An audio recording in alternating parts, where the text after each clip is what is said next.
tertúlia.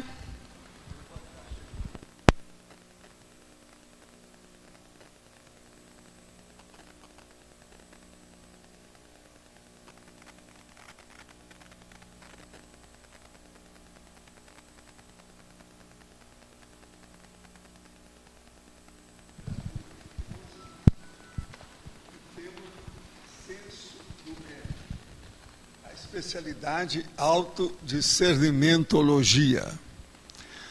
Agora, quem fez o verbete é a nossa veterana, professora Adriana, que está ali na poltrona das restes. Agora, ó, esse é o 13º verbete que ela faz. Ela está na ponta. Daqui a pouco ela vai me ultrapassar. Definição. O senso do mérito é a capacidade da consciência lúcida compreender, apreciar e valorar os êxitos evolutivos enquanto conquistas obtidas merecidamente após dedicado, paciente e perseverante investimento teático e, ciente da inexistência de atalhos ou saltos fantasiosos, fundamentar a automotivação pela aplicação do maior esforço nos empreendimentos pessoais e instaurar o reconhecimento, o respeito, o apreço, a admiração e a satisfação genuína com as realizações alheias. O esquadrinhamento holopensênico revelando o gabarito consciencial. A autopensenização cosmovisiológica abarcando os indícios holobiográficos observáveis e os deduzíveis. O respeito ao êxito evolutivo pessoal e alheio. A noção do passo a passo necessária aos grandes empreendimentos, motivando o primeiro passo. A paciência para repetir procedimentos até dominados com os pés nas costas e sem fazer careta. A modéstia para começar do começo.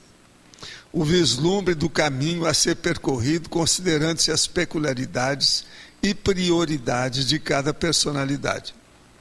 A tranquilidade advinda do conhecimento dos estágios a serem seguidos para o alcance de certa habilidade. A responsabilidade e a autoconfiança advindas da admissão do mérito pessoal. As lições auridas no reconhecimento do mérito alheio. Eu li apenas alguma parte só, tem muito mais ali. As inferências lógicas sobre o patrimônio multiexistencial através da expressividade atual. A leitura parapsicosférica perscrutando a qualidade das energias conscienciais do interlocutor. Agora, na argumentologia, nós temos a diferenciação, que é a distinção entre dois tipos de mérito, e também a reação, que é a imprecisão que pode levar os observadores incautos quanto à seriexologia a considerar inexplicáveis certos aportes e resultados alheios e a reagir com pelo menos 4 tipos de sentimento patológico. E eles são listados e explicitados aí. Na meritocracia, compreender a natureza meritocrática da evolução consciencial requer o entendimento da consciência sob a ótica de pelo menos 6 especialidades. Na remissiologia, nós temos aí entre 12 verbetes, nós destacamos 5. Colheita intrafísica, lei do maior esforço, macrosenso, senso de fraternidade e senso de parafiliação. Frase enfática. O senso do mérito harmoniza as inter-relações ao dirimir conflitos competitivos pela admissão pacífica do árduo empenho existente por detrás de todos os êxitos evolutivos perduradouros. Em você, o senso do mérito comparece nas reações cotidianas diante das metas pessoais e perante os êxitos alheios. A bibliografia tem uma fonte, falando sobre um livro, Igualdade e Meritocracia. Já?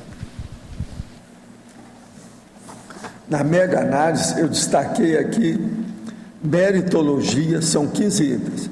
Meritologia, conquista, reconhecimento, justiça, paradireitologia, maturopensenidade, autocompetência, traforologia, eficienciologia, perseverança, dedicação, empenho, modéstia, gratidão e discrição. Agora, questionamento. Escritores como Stephen King estão agindo de maneira anticosmoética ao escrever história de terror ou estão apenas produzindo literatícia? Olha, aí depende, né? Tem história desse cara que eu não gosto, não. De seguir, não. Você chama a baratrosfera na hora. Tem coisa muito negativa. Esse King parece que é o rei do terror, né? Averbetógrafo. Apesar de termos claro senso de mérito em função de nossa história pessoal e dos feitos dessa vida e das anteriores, vivemos no país do jeitinho, das maracutaias, do QI, ou seja, quem indica, e da lei de Gerson. Por que fomos renascer justo em um país onde a meritocracia passa anos-luz daqui? Há esperança na reversão deste quadro tão desalentador? Olha, isso que você está falando, exatamente eu trouxe aqui uma entrevista com o antropólogo Roberto da Mata, que ele fala exatamente isso. É a revista Veja, de setembro de 2011, que ele fala: o brasileiro rejeita a meritocracia porque se sente desconfortável em situações nas quais os papéis de cada um não estão pré-definidos, mas precisam ser conquistados à distância das relações de parentesco e de amizade. Então, é isso aí. Agora, não é por acaso que a gente nasceu nesse país. Então, vamos trabalhar para melhorar o que a gente consegue. Agora, a perspectiva aí, não sei. Isso aí, vamos trabalhando devagarzinho. Você nasceu aqui, o que é que está esperando? Podia ser pior, a gente podia nascer no meio da... É o que nós estamos tentando fazer aqui. Combater as 4 coisas: jeitinho, maracutaia, o QI e a lei de Gerson. Exatamente. Desde que participamos do complementar em agosto, meu irmão teve uma abertura parapsíquica.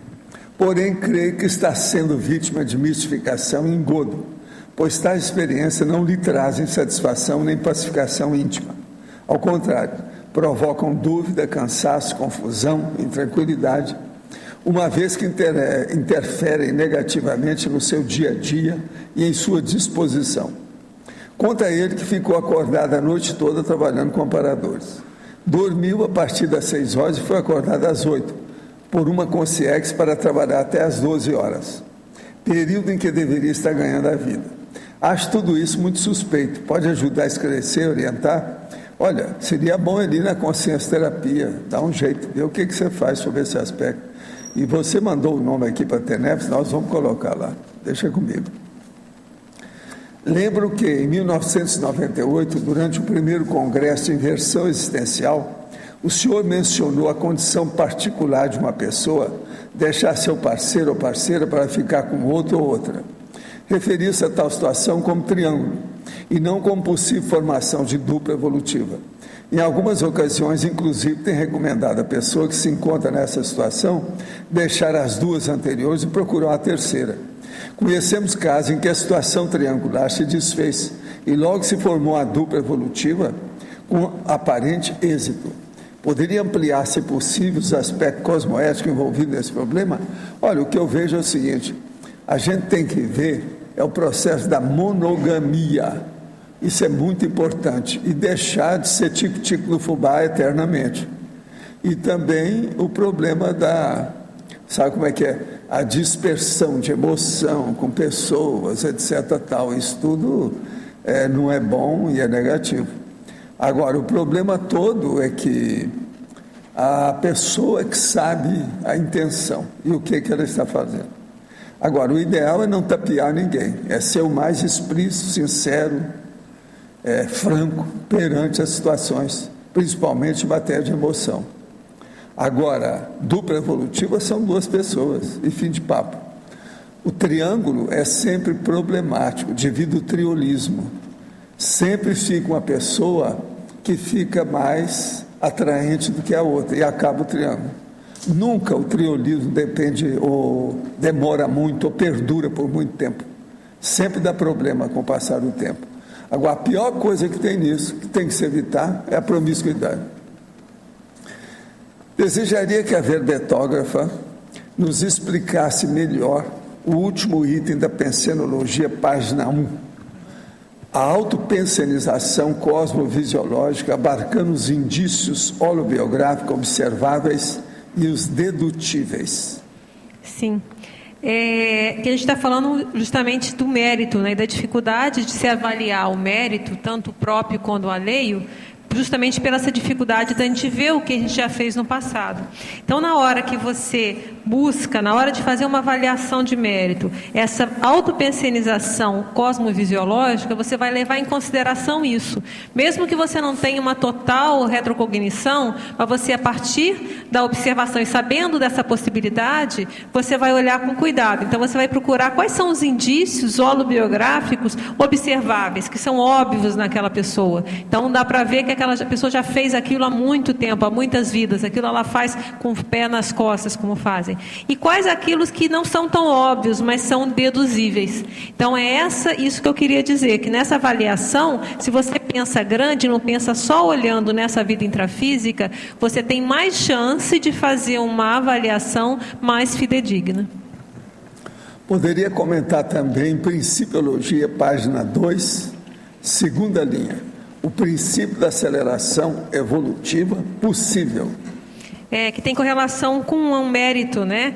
Que é possível, apesar da evolução, você pode acelerar a sua evolução. Essa é a proposta da Conscienciologia até, né? Todas essas técnicas que nós temos, é que nós podemos evoluir mais rápido. A gente pode queimar etapas no sentido de ter técnicas para andar cada vez mais, potencializar essa evolução. Então, isso é um princípio. Se você tem esse princípio, você vai buscar ter mérito para ir galgando esses caminhos evolutivos. E na tecnologia, página 2, terceira linha, as paratécnicas da parapsicoteca permitindo a cosmovisão holobiográfica. Quais são elas? Olha, eu não sei te dizer exatamente quais são elas. Eu posso dizer que pelo que a gente já ouviu e já estudou, existem técnicas na parapsicoteca, até aquele livro, você pode ler, O Cristo Espera por Ti, que mostra bem isso, né? Na hora que a personagem ela chega na parapsicoteca, ela vai ter uma visão maior de todas as vidas que ela já teve. Então aí ela vai poder avaliar o mérito, como a gente falou antes, né? Como é difícil essa avaliação de mérito, ela vai conseguir avaliar mais fidedignamente ainda, porque ela vai ter essa visão lá nesse local, que é um laboratório, ela vai ter retrocognições e vai poder ver o que ela realmente merece, o que é essa vida, por que ela está naquela condição e o que ela fez para estar naquela condição ou o que ela deixou de fazer, né? Então é muito sério. Então é isso que a gente queria dizer, que essas paratécnicas é isso, existe uma série de técnicas lá que vão te ajudar a ter essa cosmovisão. Então leia o livro. Gostaria de saber se a pessoa que planta árvores pode obter renda futura. Para obter renda futura com corte e a venda dessas, teria sua TENEPS prejudicada. Isso vai contra a cosmoética? Não. É uma boa coisa, de qualquer maneira, isso aí vai ajudar muita gente. É um bom serviço. Vá em frente. Eu quero dizer para vocês que hoje, depois aqui mais tarde, vai ter o terceiro encontro internacional. Isso já está acontecendo e vai terminar amanhã. É lá na OIC, não é isso? Eu estarei lá hoje às 6 horas para responder pergunta da turma. Eu estou só falando que eu vou dar um pulo lá. É o Colégio Visível da Dessomatologia, o CID. É o terceiro encontro internacional de Dessomatologia e Tanatologia. Estou só falando que é só no próximo quarteirão. Nós vamos lá para ver isso.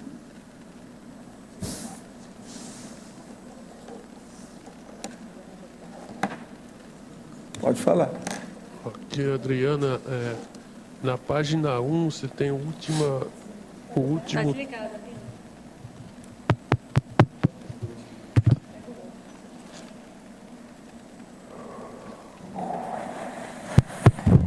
Na página 1, você tem a última palavrinha lá, depois segue na 2, né?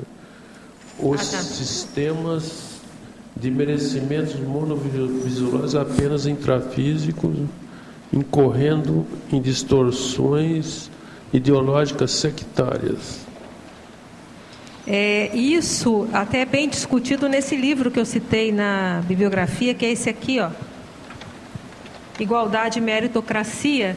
Ela estuda a questão do mérito em 3 países, Brasil, Japão e Estados Unidos. Como é que eles estudam essa questão?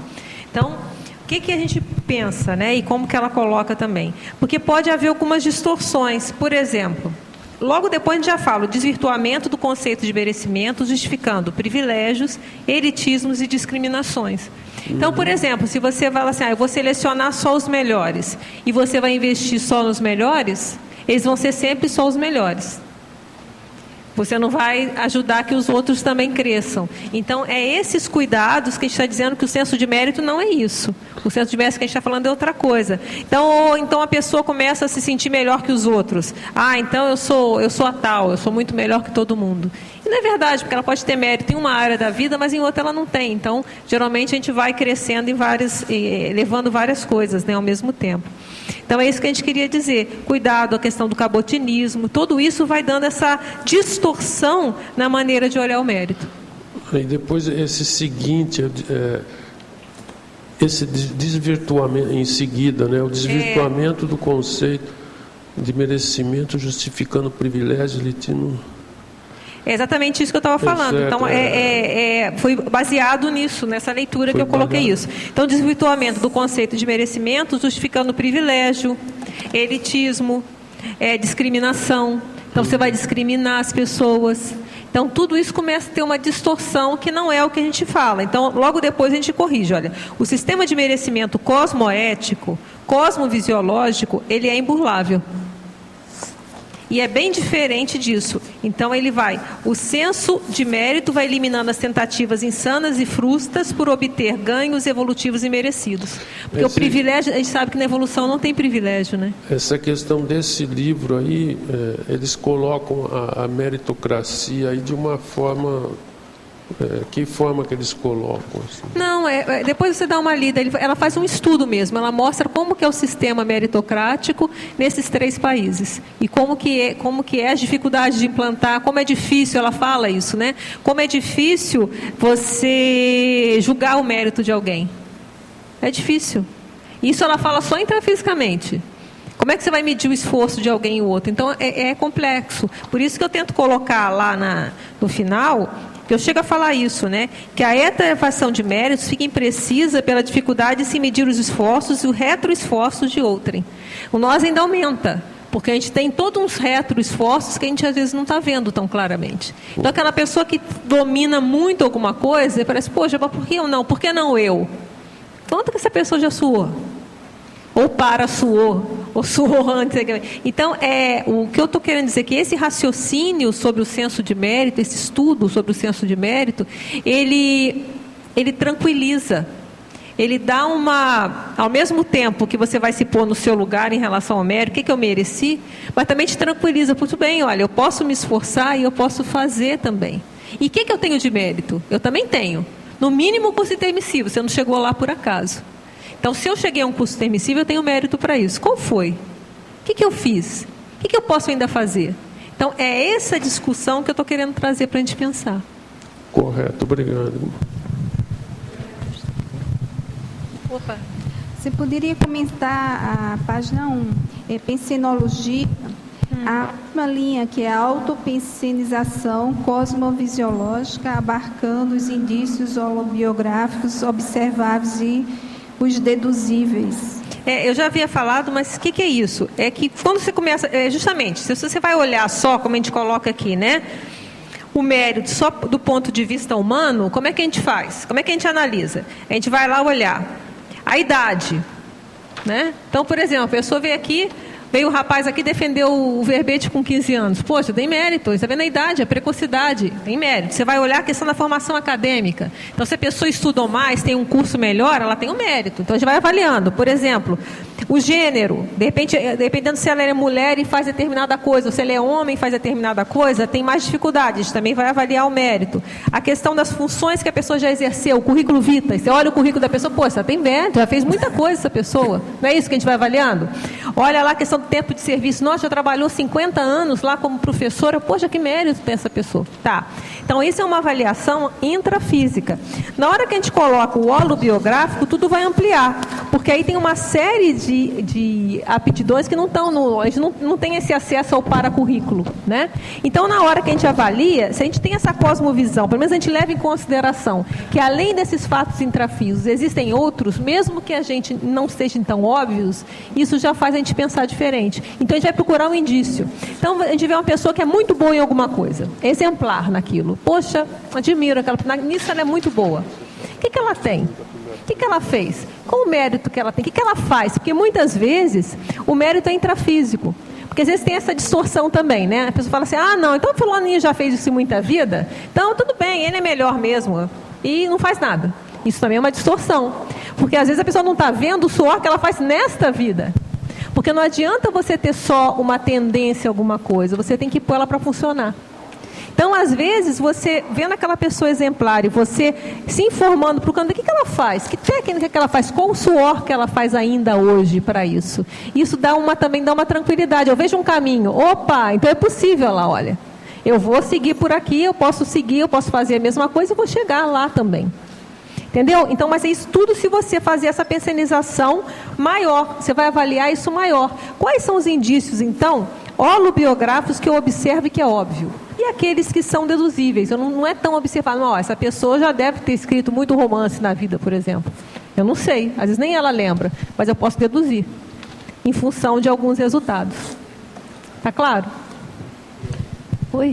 Um anterior, na pensenologia ainda, o esquadrinhamento holopensênico revelando o gabarito consciencial, eu queria que você aprofundasse um pouco e comentasse, seria uma técnica para mensurar o mérito alheio? Daria para usar? Também, ele dá, como a gente falou, né, é muito difícil a gente avaliar o mérito de alguém, né? É difícil, a gente não tem, o transmentor já deve ter isso mais dados para fazer isso. A gente tem noções, a gente tem ideias, agora a gente tem que tentar avaliar o nosso, né, que também eu acho que é o mais sério. Mas o que acontece? Na hora que a gente faz esse esquadrinhamento holopensênico, a gente começa a ver, em função daquelas energias daquela pessoa, qual é a energia dela? A energia dela é boa, é cosmoética? O que ela passa? Qual o padrão materpensene? Tudo isso vai dando alguns indícios do mérito que ela tem evolutivo. Então, você fala, essa pessoa, você olha para a aura dela, está aquela aura grande, ela passa aquela energia boa, opa, ela tem mérito aí, tem alguma coisa aí, eu posso nem ver tão claramente, mas são mais indícios. Que aí entra depois justamente os indícios. Então, esse vem antes, depois eu jogo a questão do indício. Está claro? Adriana, aqui é a Rosa. Fala. Na página 1ª, Fatologia, o segundo item, a noção do passo a passo necessário aos grandes empreendimentos, motivando o primeiro passo. Eu faço a pergunta seguinte: eu já conheci você aqui um pouco mais tarde, né? Que eu cheguei aqui em 2005. Eu tenho observado, você tem servido assim de exemplarismo. Esse primeiro passo, você reconhece que você já é um contínuo que você já vem fazendo de outras vidas, ou você começou esse primeiro passo ainda nesta vida intrafísica dessa mudança? Olha, o que eu falo do primeiro passo aqui, eu acho que em tudo tem o primeiro passo, né? Sim, eu falo da mudança. Mas se você pensar em termos evolutivos, eu não sei dizer. Que foi o primeiro passo que me fez ser merecedora de um curso intermissivo? Não lembro, tá? Sei. Mas o que eu estou querendo dizer aqui é em qualquer coisa. Por exemplo, qualquer coisa que você queira se dedicar, tem o primeiro passo. Então, vamos supor, agora eu quero aprender uma língua diferente, tá? Eu vou dar o meu primeiro passo. Eu falo dessa mudança sua evolutiva mesmo. Então, a mudança evolutiva, isso que eu estou te falando. Essa mudança, a gente vê a questão da reciclagem toda, é difícil, a gente vai dando primeiros passos, porque as reciclagens, elas não são assim, fiz, comecei, elas são várias, né? Aí você conserta uma coisa, aí você vê, opa, isso aqui está ruim. Aí você começa a acertar que, opa, mas isso aqui está ruim. Então, eu vejo que é um crescendo, a gente está sempre dando esses primeiros passos. Mas a gente vê o caminho, por exemplo, a questão da desperticidade, a gente sempre vai tentando chegar lá. Então, o primeiro passo tem até aquele verbete, né, que é a opção pelo autodesassédio. Então, por exemplo, vamos supor, se você quer chegar à desperticidade, o primeiro passo é você optar para chegar na desperticidade, que é a opção pelo autodesassédio. Então, é isso que eu queria dizer com o primeiro passo. Por quê? Porque muitas vezes, quem tem menos senso de mérito ou não reflete sobre a questão do senso de mérito, isso eu já vejo algumas reclamações. A pessoa já quer chegar lá. Então, vamos supor, ela já começa a reclamar porque ela não é desperta. Ah, mas eu não sou desperta. Ah, por que eu não sou desperta? Peraí, você já fez alguma coisa para ser desperta? Então, isso é falta de senso de mérito, porque a pessoa, se ela não é, porque ela não fez ainda nada para isso, ou ela não ainda, ou está fazendo coisas erradas. Então, isso é para tudo. Eu estou dando um exemplo de desperticidade, mas serve para qualquer coisa, né? Então, a pessoa fica reclamando, aí entra o processo da vitimização. Ah, mas por que eu ainda não tenho isso? Mas por que eu ainda não superei isso? Ah, tá, você não superou, mas você já fez alguma coisa para superar? Então, é essa reflexão. Se você vê, opa, não, eu não superei ainda, mas eu posso superar. Tá, então existem passos a ser dados. Tá, então eu vou poder fazer a opção pelo autodesassédio, a opção pela a superação disso. E começar. E só a opção é só o primeiro passo. Como a gente tentou defender no verbete, né? Na hora que eu opto, aí vem um mundo de coisa para ser feita. Mas eu tomei, aí entra a vontade, que é o maior poder que a gente tem. Eu optei, eu quero mudar. Eu não quero mais isso para mim, não quero. Acabou, chega de sofrer, né? Como falam, não quero mais ser assediada, decidi. Aí era bom se fosse simples assim, mas não é. Então decidi, agora bem, o que eu tenho que fazer? Aí começa. E vai aí, às vezes, vidas, né? Mas não importa, mas você tomou o rumo. Isso eu queria dizer o primeiro passo. É sair da vitimização e ver, tem coisas para ir, então vamos seguindo. E é o que a Conscienciologia traz para a gente, né? Todas essas técnicas, a enciclopédia inteira, ela está trazendo o quê? São os passos para a gente seguir. Então, Adriana, tudo começa na decisão, né? Obrigada. Dupla evolutiva. E a pessoa que não quer ter uma dupla evolutiva, nem viver em casamento, porém, com uma sensibilidade parapsíquica um pouco maior. A primeira coisa é o seguinte, essa sensibilidade parapsíquica um pouco maior vai mostrar que a pessoa com dupla evolutiva, ela pode dinamizar mais a vida dela. Isso aí é que é o óbvio. Agora, uma pessoa que vai, vamos dizer, o show solo, dentro do processo, sem ninguém, ela é o quê? Vegetal? Como é que está a situação? Como é que fica o processo emocional, sexual, afetivo? Como é que é? Sexo chacral. Então, isso aí é uma coisa para se estudar. Agora, outra coisa, a tendência da pessoa que fica assim é caminhar para um autismo e ela fica, às vezes, contra a sociedade. Se examinar isso aí com calma, né? É o jeito. Adriana, aqui no ar, aqui em cima.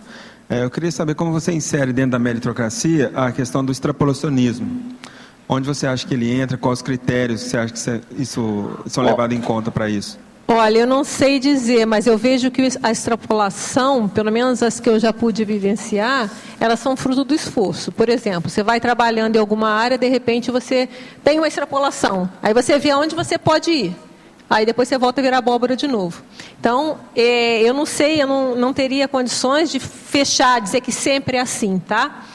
Mas, na minha experiência, eu vejo que tem o extrapolacionismo, mais o extrapolacionismo que ele é promovido pelos amparadores, eu vejo que ele tem que ter está fundamentado alguma coisa. Então, por exemplo, como é que eu vou ter um extrapolacionismo na escrita se eu nunca sento para escrever, por exemplo? Como é que eu vou ter um extrapolacionismo parapsíquico se eu nunca me preocupei, nem presto atenção no meu parapsiquismo? Então, eu vejo que tem uma relação, sim. Agora, generalizar, pelo menos o patrocinado, eu vejo que tem a questão de você merecer aquela... E geralmente você vai ver onde você vai poder ir, né? Você acha que é uma motivação para quem já tem um certo mérito, seria assim, mais ou menos? Eu não sei se daria para fechar isso, mas eu acho que se tem amparador no meio, eu acho difícil não pensar em mérito, né? Porque o amparador, ele sempre tem uma visão curva. Pode até ser no mérito dessa vida, mas ele tem um mérito da vida passada, não sei avaliar. Então, teria que ter essa cosmovisão maior para a gente avaliar mais precisamente.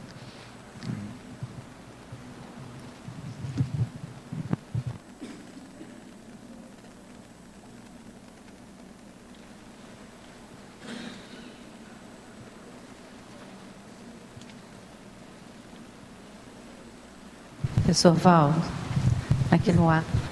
Eu queria ver com o senhor a possibilidade do senhor falar um pouco sobre a parapsíquica Eileen Garrett. Eileen Garrett. O que é? Não deu para ouvir direito. Não deu para ouvir. Eileen em inglês. Eileen Garrett. Isso. Eileen Garrett. O caso todo é o seguinte, essa dona era uma irlandesa, uma médium fora de série para a época, para a situação toda, e ela era muito envolvida dentro do processo. Agora, ela conseguiu arranjar com os amigos, família, aquela coisa toda, e fez uma fundação de parapsicologia. Essa fundação funcionava, inclusive, uma sede dela básica em New York.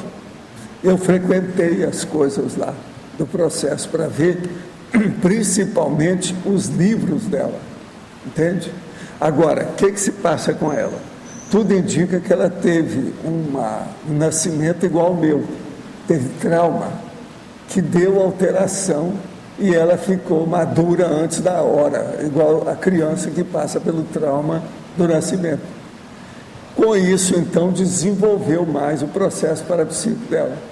Então, o caso dela e o meu são muito parecidos. Isso aqui não foi só eu que descobri, não. Teve gente que estuda superdotação que viu isso. A outra também é uma italiana, que era Eusapia Paladino, que também passou por isso de uma maneira traumática, trágica, dentro do processo. Agora, essa Eileen, geralmente Eileen Garrett, que eles falam, sobre a pronúncia do nome dela, ela era muito inteligente e ela viu o alcance do processo de assistência, muito cedo. Isso aí é raro no meio dos anglo-saxões, você está entendendo? Ela se destacou nessa questão. Agora, tem livros sobre ela, dela, com opção de coisa, que sai inclusive lá dos problemas dele. Esses livros todos tem lá embaixo, tem na holoteca. Agora, vale a pena ver o que ela escreveu, as coisas que tem. Agora, qual que é a relação dela com o senhor? Não, o processo meu apenas é o caso do Zéfiro, que andou mexendo com essa turma toda que mexeu com mediunidade. Uma coisa ou outra a gente sempre teve. Porque ela teve uma editora e o primeiro livro que ela publicou foi A Vida de Nostradamus. Foi. Aí já era o processo dela estudar mesmo as coisas. Ela fez um estudo muito grande. Naquela ocasião, havia uma opção de mulher para estudar essas coisas, né? Já vinha da Blavatsky. A Blavatsky também era uma pessoa que lia muito, pesquisava muito, entende? Mulheres intelectuais, vivas, né? Tinha um monte de gente. Agora, a fundação dela, de parapsicologia, em New York, era muito bacana. Era pequena, bem ajeitadinha, lá em Manhattan. Eu, com o tempo, até o camarada que era o bibliotecário, sabe? O librarian, como eles chamam, né?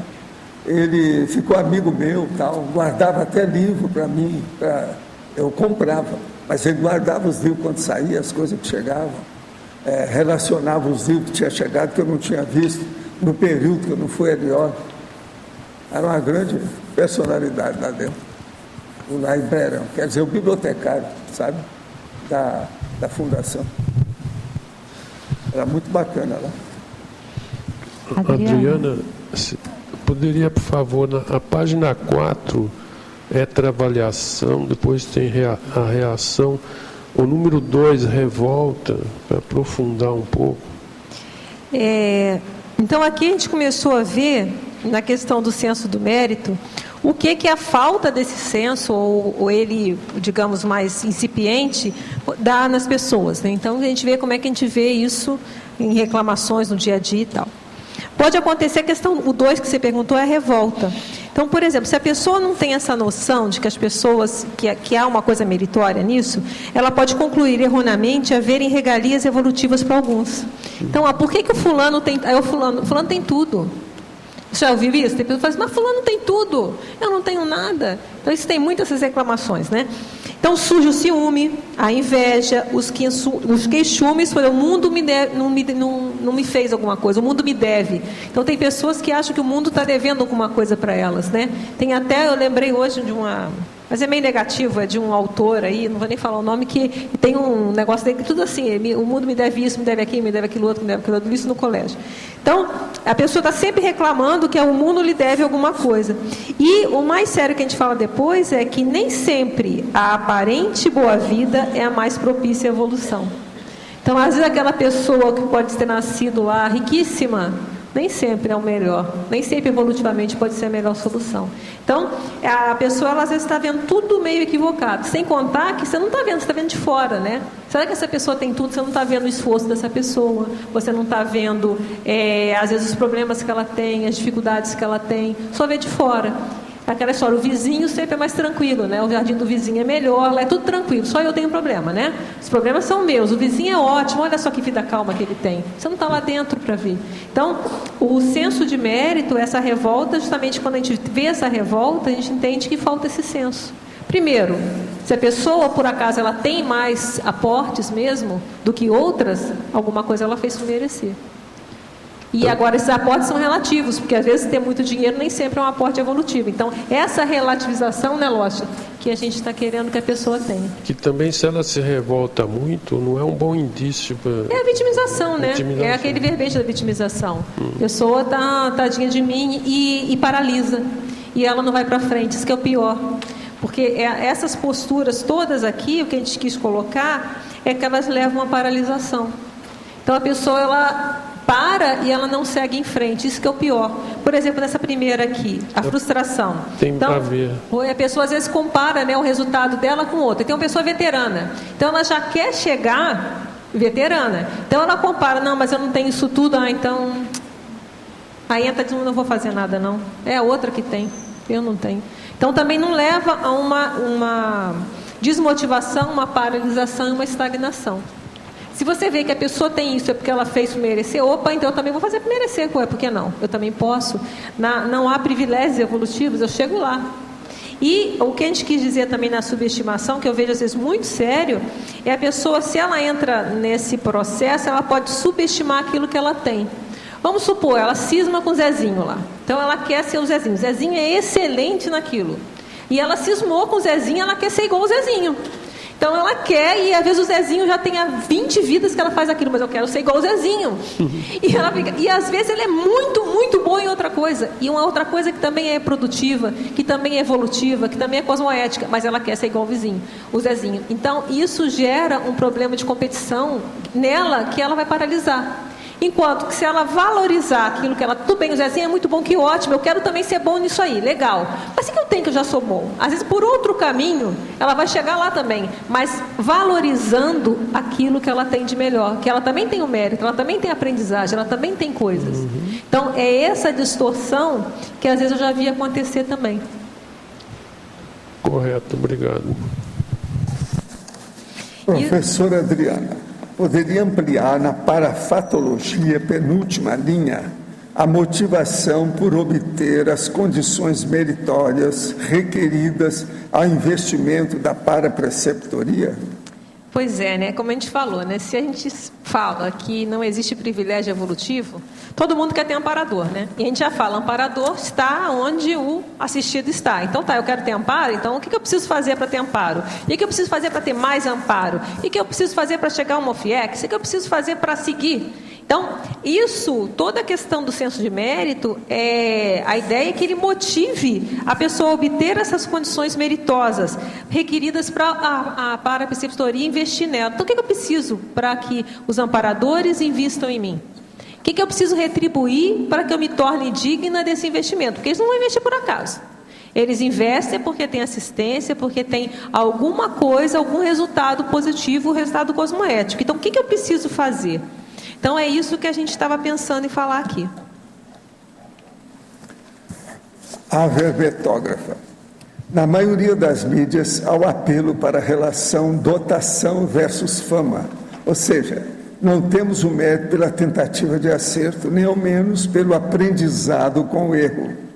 Para as pessoas alienadas pela mídia, qual seria a melhor maneira de trazê-la para a realidade da evolução? Será que é preciso utilizar a técnica do Valdo, soco na cara e fratura exposta? Eu sou fã dessa técnica. Só toma. Aí tem uma coisa que você tem que usar essa técnica, mas lembrando que é a cosmoética destrutiva. Cosmoética destrutiva, a palavra cosmoética está aí. Então você tem que tomar cuidado com a questão do estupro evolutivo, você não sai com tacape, tem que ver se a pessoa quer ouvir. Então existe, não é tão simples, você não vai sair dando tacape todo mundo, né? Então agora todo mundo, ninguém presta. E peraí, calma. Então, existe muita técnica e muito discernimento para você aplicar uma impactoterapia. Ela é importante?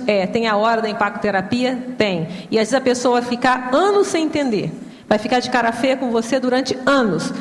Eu já vi isso acontecer. Daí a 6 anos a pessoa vem e agradece. Mas você vai ter que aguentar, é o preço. Vai fazer e vai aguentar a cara feia. Então, mas tudo isso, se você faz a questão com discernimento, é diferente, você tem a consciência tranquila. Então, esse cuidado, como é que eu vou dizer? Esse discernimento de saber a hora da assistência é muito sério. Então, é muito cuidado. É como se você tem uma ferramenta, você é um cirurgião. A impactoterapia é um bisturi. Você tem que saber, você tem que ver o ambiente certo, você não vai fazer a cirurgia ali na praça, você vai tentar ver a hora certa. Então, existe uma série de cuidados. Se você pegar a enciclopédia, você vai ver várias situações falando, a questão do momento certo, a hora certa. Então, pensa nisso. O TACAP é importante? Em certos casos, sim, mas tem que saber fazer na hora certa. Ninguém aguenta ficar dando TACAP o tempo todo.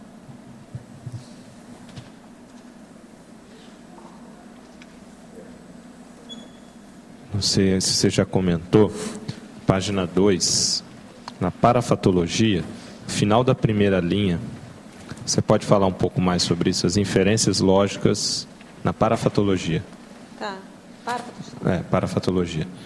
Primeira linha é o final, depois vai para a segunda. Tá. As inferências lógicas, justamente isso que a gente falou um pouquinho, né?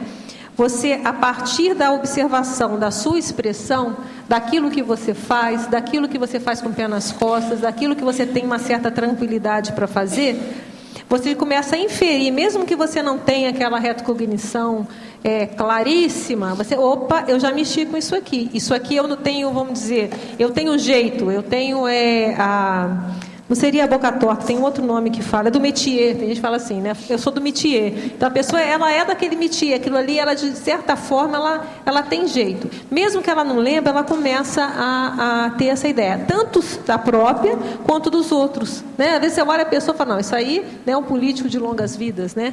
Só de ver a manifestação. É o conceito da aptidão também, né?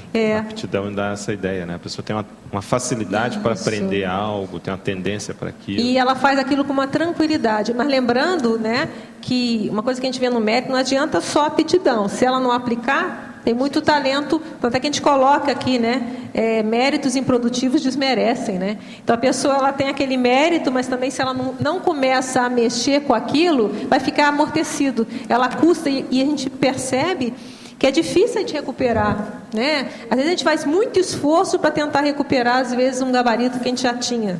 Aí entra uma série de outras variáveis, mesologia, né? Eterna promessa, né? Pois é, eterna promessa. Tem um potencial e nunca realiza. E é triste, né? Porque a pessoa fica ela sempre está começando, sempre vai começando e não começa. Daqui a pouco a Dessoma chega, né? A gente falou hoje lá de Dessoma. Dessoma pode chegar a qualquer momento e aí ficou na promessa, né? Adriana, aqui na página 3, sindromologia. Você pode falar sobre as duas, por favor? Na síndrome, né? A inadmissão dos próprios méritos na síndrome da subestimação. O que acontece? Se a pessoa ela entra nesse processo de vitimização, de subestimação, ela não valoriza, também é negativo, né? Ela não admite os próprios méritos. Então, ela não admite aquilo que ela tem de bom. Ela nem valoriza os aportes lá do Losch, né? Do balanço. Então, ela nem verifica, gente, mas olha só, o que é o aporte? É você verificar o mérito. Poxa, eu recebi isso na vida, eu recebi aquilo, eu recebi aquilo, eu recebi aquilo, eu recebi aquilo outro, eu recebi aquilo outro. Gente, peraí, eu vou responder por isso, eu vou retribuir por isso. Ao mesmo tempo que eu falo, poxa, eu admito, eu mereci isso aqui, mas também eu vou ter um preço, eu vou retribuir isso aqui. Tá? Então, a síndrome da subestimação é negativa por isso, a pessoa não valoriza, ela se põe para baixo, né? E a segunda é os pseudoméritos autocorruptores da síndrome do eu mereço. Isso você vê até na internet, já tem outras, né? Não, eu mereço, né? Eu vou comer esse doce, eu mereço. Eu mereço. Muitas vezes isso tudo, é uma tremenda autocorrupção, né? Eu mereço. Então, às vezes, não merece tanto assim não, né? Vamos observar, vamos avaliar, né? Cada um que vai saber aí fazer a avaliação. Mas muitas vezes essa síndrome do eu mereço pode ter muita autocorrupção também.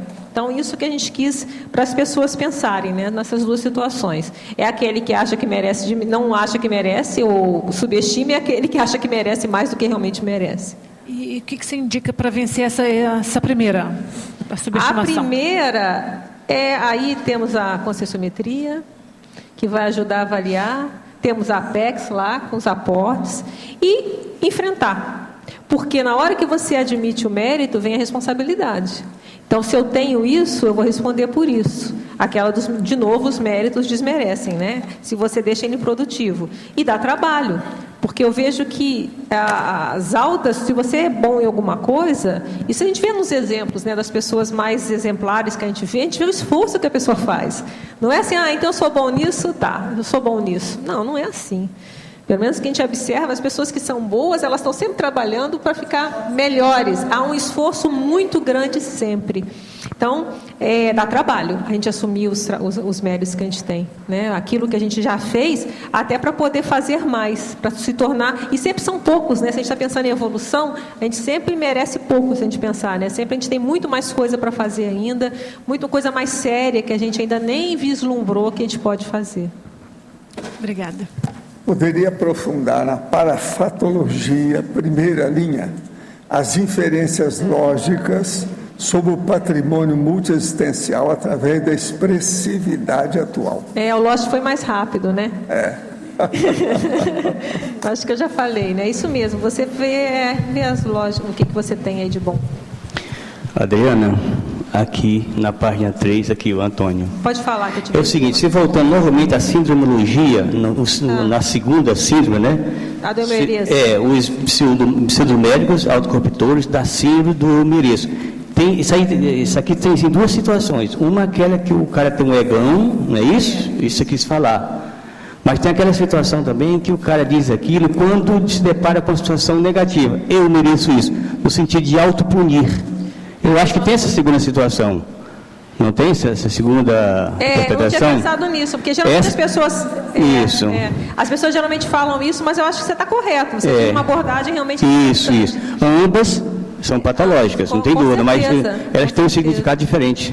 Você pode até pensar, tudo bem, eu às vezes até no antivitimologia eu faço isso, né? Eu tenho essa técnica. Isso, às vezes a gente usa isso. Uma coisa na minha cabeça, eu falo assim, eu mereci, se eu mereci bem feito, então agora o que eu preciso fazer para consertar? Mas você não entra como que eu vou dizer? Naquela, então eu iria só é pobre de mim, não, peraí, então tá, se foi, isso eu acho uma técnica anti-revolta, né? Então, puxam o seu tapete e você fala, tá bem, se eu... Auto-tapete. Então deixa eu ver o que vai acontecer. Então, eu mereci ou não mereci? Vamos ver. Então, na dúvida, ou eu mereci, então vamos resolver o que tem que fazer, ou se eu não mereci, eu vou ficar melhor depois. Então, isso é uma coisa que eu faço e funciona. Só para esclarecer, que está mais tudo legal. Obrigado. Tenho tendências à vitimização e ao boavidismo. Apesar de reconhecer essas fissuras morais, tenho dificuldade em agir de modo diferente. Como fazer para entrar no fluxo da meritocracia e me tornar mais produtiva evolutivamente, agindo pela cosmoética? Eu quero dizer para você que essa senhora tem 32 anos. Olha, tem uma coisa assim meio estranha, né? Porque você fala que tem vitimização e boavidismo, que o boavidismo não tem nada de vitimização, né?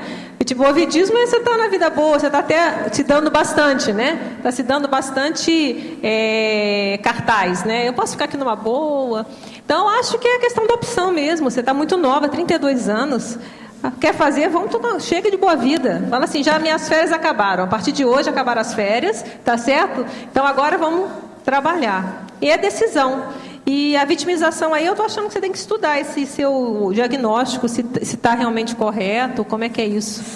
Mas independente do diagnóstico, começa a fazer. Tem muita coisa para fazer. Veja que você se motiva e tem muita gente precisando de ajuda. Pensa nisso. Muita gente. Por gentileza, o que você pode dizer sobre cerebelo e aprendizado? Lembro de ter visto há alguns anos uma reportagem do Discovery Channel sobre pilotos de Fórmula 1 que registraram melhora significativa visualizando o trajeto da pista. Pesquisando posteriormente, verifiquei que o cerebelo tem grande participação nesse processo. Não há dúvida que isso aí influi. Mas agora, o caso todo é o seguinte: uma pessoa que estuda e faz o ensaio, o rehearsal, antes das coisas, um treinamento, ela sempre melhora tudo aquilo que ela faz. E outra coisa, todo mundo que mapear aquilo que ela vai percorrer também ajuda. Isso é óbvio. Isso aí é mais do que lógico. Agora, não é só o cerebelo que entra nisso, não. É o processo da psicomotricidade, mas com atenção ao megafoco. Então, a pessoa que está percorrendo a pista para chegar no objetivo. Verbetógrafo. Tem uma frase que me foi inspirada e que sempre levo comigo. Para tudo no cosmos há um fluxo homeostático. Mereça-o. Nos momentos da perturbabilidade, essa frase vem como um alento me orientando em constante automotivação evolutiva. Não sei se caberia incluí-la no verbete. Isso é um rapaz de 23 anos que mandou. Tá? Eu acho essa frase até interessante. Para tudo no cosmos há um fluxo homeostático. 2 pontos. Mereça-o. Exclamação. Agora, gente, queria mostrar para vocês uma coisa que eu fiz aqui com o verbete da Adriana, que nem sempre a turma lembra de fazer isso. É uma mega análise, só que tem que específica, parapsíquica, multidimensional, das suas 5 páginas. Eu selecionei 24 itens. Agora, uma coisa interessante é que tem 6 categorias nesses itens. Então, eu vou ler pelas categorias, porque eu tenho um índice de cada coisa, não tem jeito de errar isso aqui. É matemático. Você está entendendo? É a minha técnica que eu uso desde rapazinho. Mas então você vê tudo na hora e sintetiza sem erro. E não há uma entrada de uma coisa com outra. Então eu vou só mostrar para vocês como é que a gente faz isso, que às vezes pode ajudar alguns de vocês. Então a mega análise parapsíquica, 5 páginas, 6 categorias que tem. Eu vou ler das categorias menores para aquelas que tem mais. Então tem uma categoria que é o extra, no caso o extrafísico. Só tem uma expressão, realce extrafísico, que é da remissiologia. Agora, outra categoria só tem 2 itens, que é geral. Escala evolutiva das consciências e ficha evolutiva pessoal, a FEP. Agora, aí já vem que tem mais de 2. Então tem Série X, background Série X-ológico. Depois vem seriexologia, bem claro a palavra inteira. Agora depois, uma terceira, multi, tudo que diz respeito a multi, mega currículo multivite, patrimônio multiexistencial, hierarquia evolutiva multidimensional. E também depois, no fim, multidimensiologia. Agora, outro, microchip, leitura parapsicosférica, desenvolvimento parapsíquico, parapreceptoria, para técnicas da parapsicoteca, para direitologia, Homo sapiens parapsíquicos, para culturologia e para geneticologia. Esse talvez seja o que tem mais itens, é o do para. Agora, junto com isso, ainda tem outro. O que é que tem aqui? Deixa eu lembrar. Tem o processo de retro, que é lembranças retrocognitivas e retrovidas rememoradas. Eu não sei, parece que eu li todos eles aí. Eu sei que são 6 elementos. E a gente tem com isso o processo todo na cabeça. Eu não sei se eu li o do holo, parece que esse não, né? Então, holo, histórico holobiográfico, holomemória, cosmovisão holobiográfica e holobiografologia. Com isso, dão ao todo 24 itens, com 6 categorias diferentes. Com isso aqui, a pessoa tem uma visão daquele tema que ela está estudando muito mais do que qualquer outra que poderia ter. Nós podemos fazer isso em qualquer texto, entende?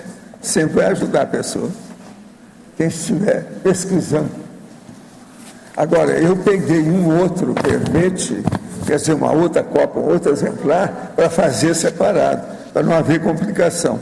Senão não dá para fazer a listagem aqui rapidinha do jeito que eu fiz. Entende? Aqui. Novamente na página 4, na página 4, no item 2 de reação, em revolta, né?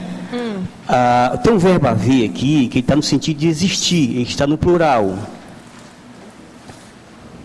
Eu tenho a impressão que se fosse existirem, tudo bem. Mas aqui está o verbo haver, está no sentido de existir. Concluir erroneamente. É porque está no plural. É o 2, revolta, na página 4. Ou você quer considerar o plural, coloca existirem, mas se for deixar o verbo haver, deixa no singular. Outra coisa também, me parece que faz sentido, ao invés de você colocar um ponto final no final da frase, colocar uma vírgula e em seguida colocar surgir, logicamente minúsculo, né? Não, aí eu deixo meu ponto mesmo. Eu gosto de ser mais pum. De propósito, né? Isso é de propósito. Tá. Isso aí não, isso é o estilo mesmo. Tá bom. Obrigado. Eu tinha ouvido uma Adriana daqui de trás, mas foi você, Rosa? Eu vi uma Adriana ao longe. Não, eu já anotei aqui, certo. Obrigada. Alô? Sabe, Adriana? Pode falar, Rosa. É que o microfone demorou a pegar aqui. Posso falar? Cadê eu? Pode falar, Rosa. Na parafatologia, na quinta linha, você colocou a aceitação do universo incognoscível na holomemória. Você pode ampliar um pouco o que você significa aí? É que eu estou querendo dizer, de novo, é a questão da dificuldade de você analisar, porque a gente fala antes assim, o histórico holobiográfico favorecendo as análises das condições atuais de pessoas, grupos e sociedades. Então, se a gente tem esse histórico da holobiografia, fica mais fácil a gente entender por que acontece determinadas situações, porque com pessoas, com grupos, tá certo? Só que, ao mesmo tempo que isso ajudaria, a gente também tem que reconhecer que tem um universo enorme que a gente não sabe da memória. Então, sempre vai ficar lacunado. É muito difícil a gente ter essa avaliação mais fidedigna. Talvez na evoluciologia a gente comece a ficar ter uma cosmovisão maior para ter essa ideia. Então, era isso que eu queria dizer, sabe? Porque a gente, para avaliar, a gente tem que saber que a gente não vai saber. Entendeu? Que existe um universo enorme que a gente não tem acesso. Pelo menos por enquanto. Bom. Entendeu? Por enquanto. Seria bom falar que a moça já Adriana. está aí. A senhora. Pode falar, por favor. Adriana, eu não sei se foi visto aqui primeiro na estrangeirismologia, na penúltima linha tem a observação atenta às expertises. Está faltando acho que uma crase aí, né? Está faltando crase? Eu não sei. Observação atenta às expertises. Isso nós já colocamos. Eu acho que o professor colocou, tá? Tá, e na binomiologia, Adriana, eu queria que você tirasse uma dúvida para mim na segunda página aí. No finalzinho da segunda linha, tem o binômio senso de utilidade pessoal, senso de oportunidade. Você poderia ampliar esse? Não sei se já foi falado. Não. Nessa binomiologia, eu comecei a jogar com vários sensos, né? Se vocês observarem. Tirando o primeiro, né? Que eu coloco a questão do talento e suor ligado às altas habilidades. Quer dizer, a pessoa superdotada tem muito talento, mas também tem muito suor. Isso que a gente já comentou aqui, né? Algumas vezes. Que só o talento não adianta muita coisa. O talento ele tem que ser frutífero, tem que ter o suor para colocá-lo em prática. E aí eu vou jogando com os sensos. Então, na hora que você falou, foi o segundo, não é isso? Senso de utilidade pessoal, senso de oportunidade. O que seria o senso de utilidade pessoal? é aquilo que você sabe que você é útil. Então, eu tenho o senso que eu sou útil para algumas coisas. Então, eu sou uma mini peça pequenininha, mas é uma mini peça útil, tá certo? Então, esse senso da pessoa de ter isso, se ele junta com o binômio do senso de oportunidade, aí vem o mérito. Entendeu? Todos que eu estou jogando aqui é questão do mérito. Então, olha só. Eu sei que eu sou boa, eu sei que eu sou útil, tá? Mas eu sou útil, aí vem a oportunidade para eu agir. Aí eu vou ser útil nessa oportunidade. Aí veio o mérito. Entendi. Clareou ou não? Clareou, sim, obrigado. Entendeu? E assim vai com os outros, por exemplo, no anterior. Senso de autoprodutividade, senso de prioridade. Então, a pessoa tem um senso de autoprodutividade, aquela pessoa que produz muito. Mas, junto com o senso de prioridade evolutiva, vai produzir naquilo que é prioritário, vem o mérito. E assim vai seguindo. Vai seguindo. Oi? Vou seguindo? Então tá. O senso de autoeficácia com o senso de autolimites. A mesma coisa. Se eu tenho um senso da minha autoeficácia, que eu sou bom na hora que eu consigo fazer as coisas, o que eu me proponho, junto com o limite. Por quê? Se eu tenho só o senso de autoeficácia, eu vou pôr os pés pelas mãos, igual aquele nosso colega lá que quer passar o tacape. Então, eu tenho que também ter o senso de limite. Eu sei que eu sou bom, eu sei fazer, mas peraí, aqui dá para ir, aqui não dá. Aqui é hora, aqui não é. Juntando, vem o mérito de novo. Depois, senso de realização com senso de correção.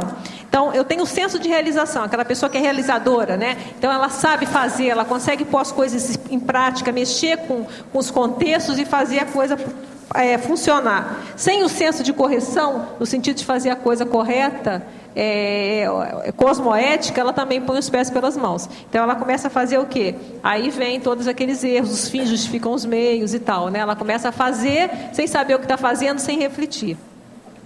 Depois, o senso de esclarecimento com o senso de paradiplomacia, que esse aqui cai como uma luva também para o Tertuliano.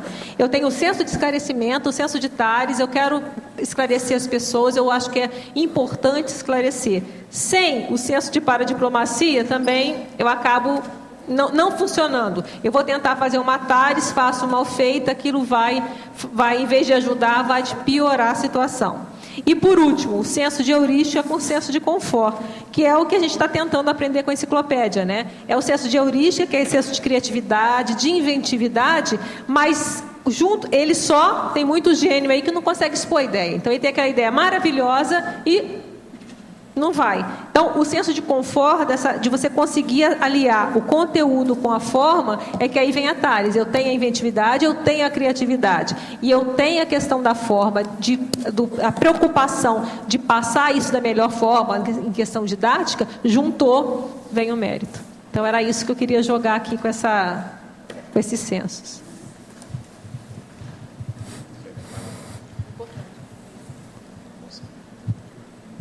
Pessoal, só aproveitando, nós estamos com heterocrítica em andamento e a professora Maria Helena João Peter já está em Foz desde ontem, já deu entrevista para a Rede Globo, parece também que deu para a Rádio CBN a entrevista, e deu também, né? E hoje deve vir conhecer o CAEC, o Loteco, o Lociclo, então vai ter aí um conhecimento geral aqui. E amanhã ela vai estar ministrando a palestra, né, dentro do curso, então só para atualizar todo mundo. O professor Valdo também vai estar lá na palestra e vai ser muito interessante até em função, acho que tem um pouco a ver, ou muito a ver com o verbete de hoje, que é o senso de mérito, que é a questão do voluntariado, não é? O voluntariado relacionado a isso. O livro que ela escreveu é O Quinto Poder, justamente consciência social de uma nação.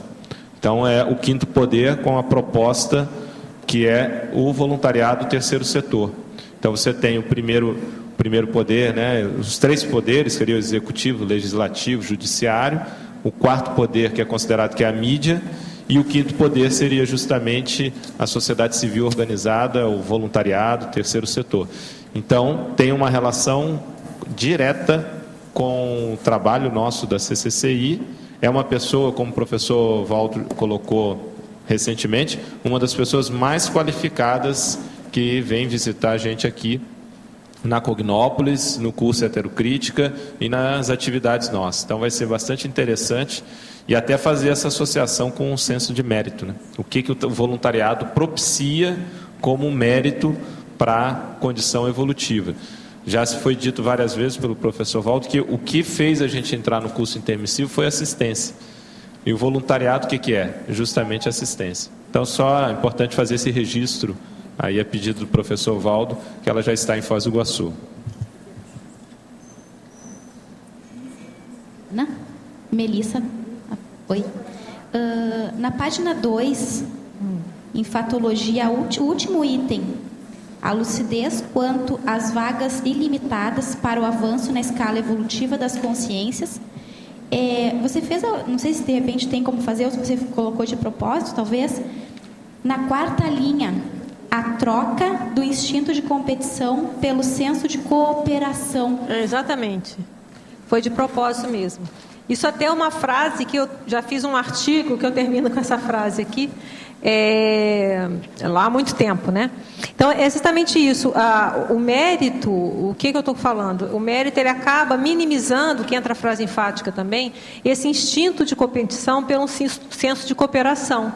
O que é a competição? Você está querendo que o outro, tirar o outro, né? Eu lembro muito daquele desenho animado, A Corrida Maluca, né? Que você vai estragando o carro do outro para você ir para frente. Então é uma ideia equivocada que eu preciso atrapalhar, né, o outro que está competindo para chegar na frente. Então você vai lá cavalhando, vai estragando, furando o pneu e assim vai. E a gente vê que muitas vezes a competição aí fora é meio assim mesmo, vai puxando tapete e assim vai. E a gente vê que em termos evolutivos é bobagem, isso não existe, né? Se você vê o senso de mérito, que a pessoa tem mérito para ela estar onde ela está e que juntos vocês vão ir muito mais longe, vai ser sinérgico. Então eu dou a questão do exemplo da dupla evolutiva, né? Então a dupla o que é? O mérito de um, a vitória de um, ela repercute no outro e os dois vão crescendo juntos, né? Então isso é uma dupla exitosa, vai tendo um sinergismo ali de competências, de trafores, e eles vão seguindo juntos. Se ficasse competindo um com o outro, se bobear, parava os dois, né? Então vai seguindo. E aí passando da dupla para a questão do grupo é a mesma coisa. O juntos é muito mais sinérgico. Um ajuda o outro, a melhora de um vai melhorando o outro. É muito mais vantagem do que você querer subir apagando o outro. Então, às vezes a pessoa tem a ilusão de que se eu apagar o meu oponente, aí eu vou aparecer. Isso é uma tremenda bobagem, né? Porque você tem que aparecer e se o outro aparecer também, ótimo. E juntos vocês vão aparecer mais, se fosse o caso assim, evolutivamente falando. E aí eu termino falando isso, né? Que a questão da consciência quanto a... deixa eu ler aqui. A lucidez quanto às vagas ilimitadas para o avanço. Então não tem vagas limitadas, só cabem 10 despertos, só cabem 50 despertos, só vai ter 20 evoluciólogos. Não é isso. Então, se todo mundo virar desperto mais rápido, por exemplo, na CCCI, se todo mundo virasse desperto, que beleza que não seria? Já imaginou lidar com todo mundo desassediado? Como é que tudo ia ter uma potencialização muito maior para todos os envolvidos? Então é isso que a gente queria colocar, essa questão. E o mérito ajuda nisso, esse senso de mérito, ele ajuda, no meu entender, a minimizar essa questão do conflito. Porque muito conflito, assim, por que o outro tem isso e eu não tenho? Isso é competição, não, o outro tem porque ele mereceu, eu vou fazer para merecer, eu também tenho isso, ele não tem, assim vai, e vamos seguindo a vida. Então eu acho que é mais ou menos por aí que a gente queria realmente ressaltar esse processo da anticompetição, que evolutivamente... Quanto mais pessoas evoluídas tiverem, melhor para todo mundo. Muito legal essa frase.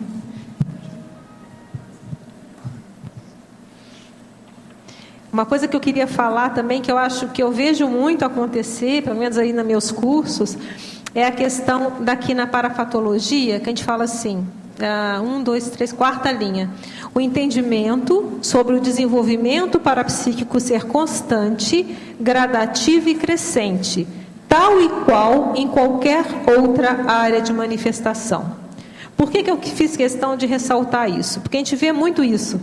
Tem muitas pessoas que, por exemplo, é muito fácil admitir que se ela quiser aprender a tocar piano, ela não consegue de um dia para o outro. Ela vai ter que aprender a ler partitura, ela vai ter que, inclusive, ter o processo mecânico da mão, para ela domar aquela mão, para ela conseguir fazer, e ela pode até virar uma boa pianista, mas ela vai ter que ter muito esforço. Mesma coisa para correr uma maratona, ela sabe que ela não vai correr uma maratona amanhã, que ela vai precisar devagarzinho, se condicionando o seu corpo até chegar. Mas quando chega no parapsiquismo, existem algumas pessoas, principalmente as pessoas de primeira vez, que quando chegam, então elas ouviram falar de parapsiquismo ontem e elas já querem ter super parafenômenos amanhã. Então e isso desmotiva. Então ela fica, não, mas todo mundo tem, eu não tenho clarividência, eu não tenho retocognição, eu quer ter até pangrafia. E peraí, mas você domina energia, você trabalha com... Não. Ah, mas eu quero ter clarividência, eu quero ter isso. E às vezes não valoriza aquilo que tem. Então fala, não, eu não senti nada. Não, foi só um arrepio. Eu só vi a aura. Eu só percebi uma presença. Então, desvaloriza aquilo que tem. E desvalorizando aquilo que tem, vai ser muito difícil ela desenvolver, não é? Então, isso eu fiz questão para a gente deixar claro que o parapsiquismo é igual a outra habilidade. Se você nunca pensou nisso, se você passou a vida inteira condicionada só pelo intrafísico, você vai precisar do tempo de dedicação, aquele passo a passo, né, o primeiro passo, o segundo passo, o terceiro passo, para você chegar lá. E valorizando cada passinho é que você vai chegar no grande fenômeno. Se você já quiser ter amanhã o grande fenômeno, já quero que apareça a consciência aqui na minha frente. E acaba ela desvalorizando aquelas pequenas percepções, que é a partir dessas pequenas percepções que ela vai chegar nas grandes percepções. Então eu fiz questão de colocar em função disso. Isso é muito comum ainda, a gente ver esses relatos.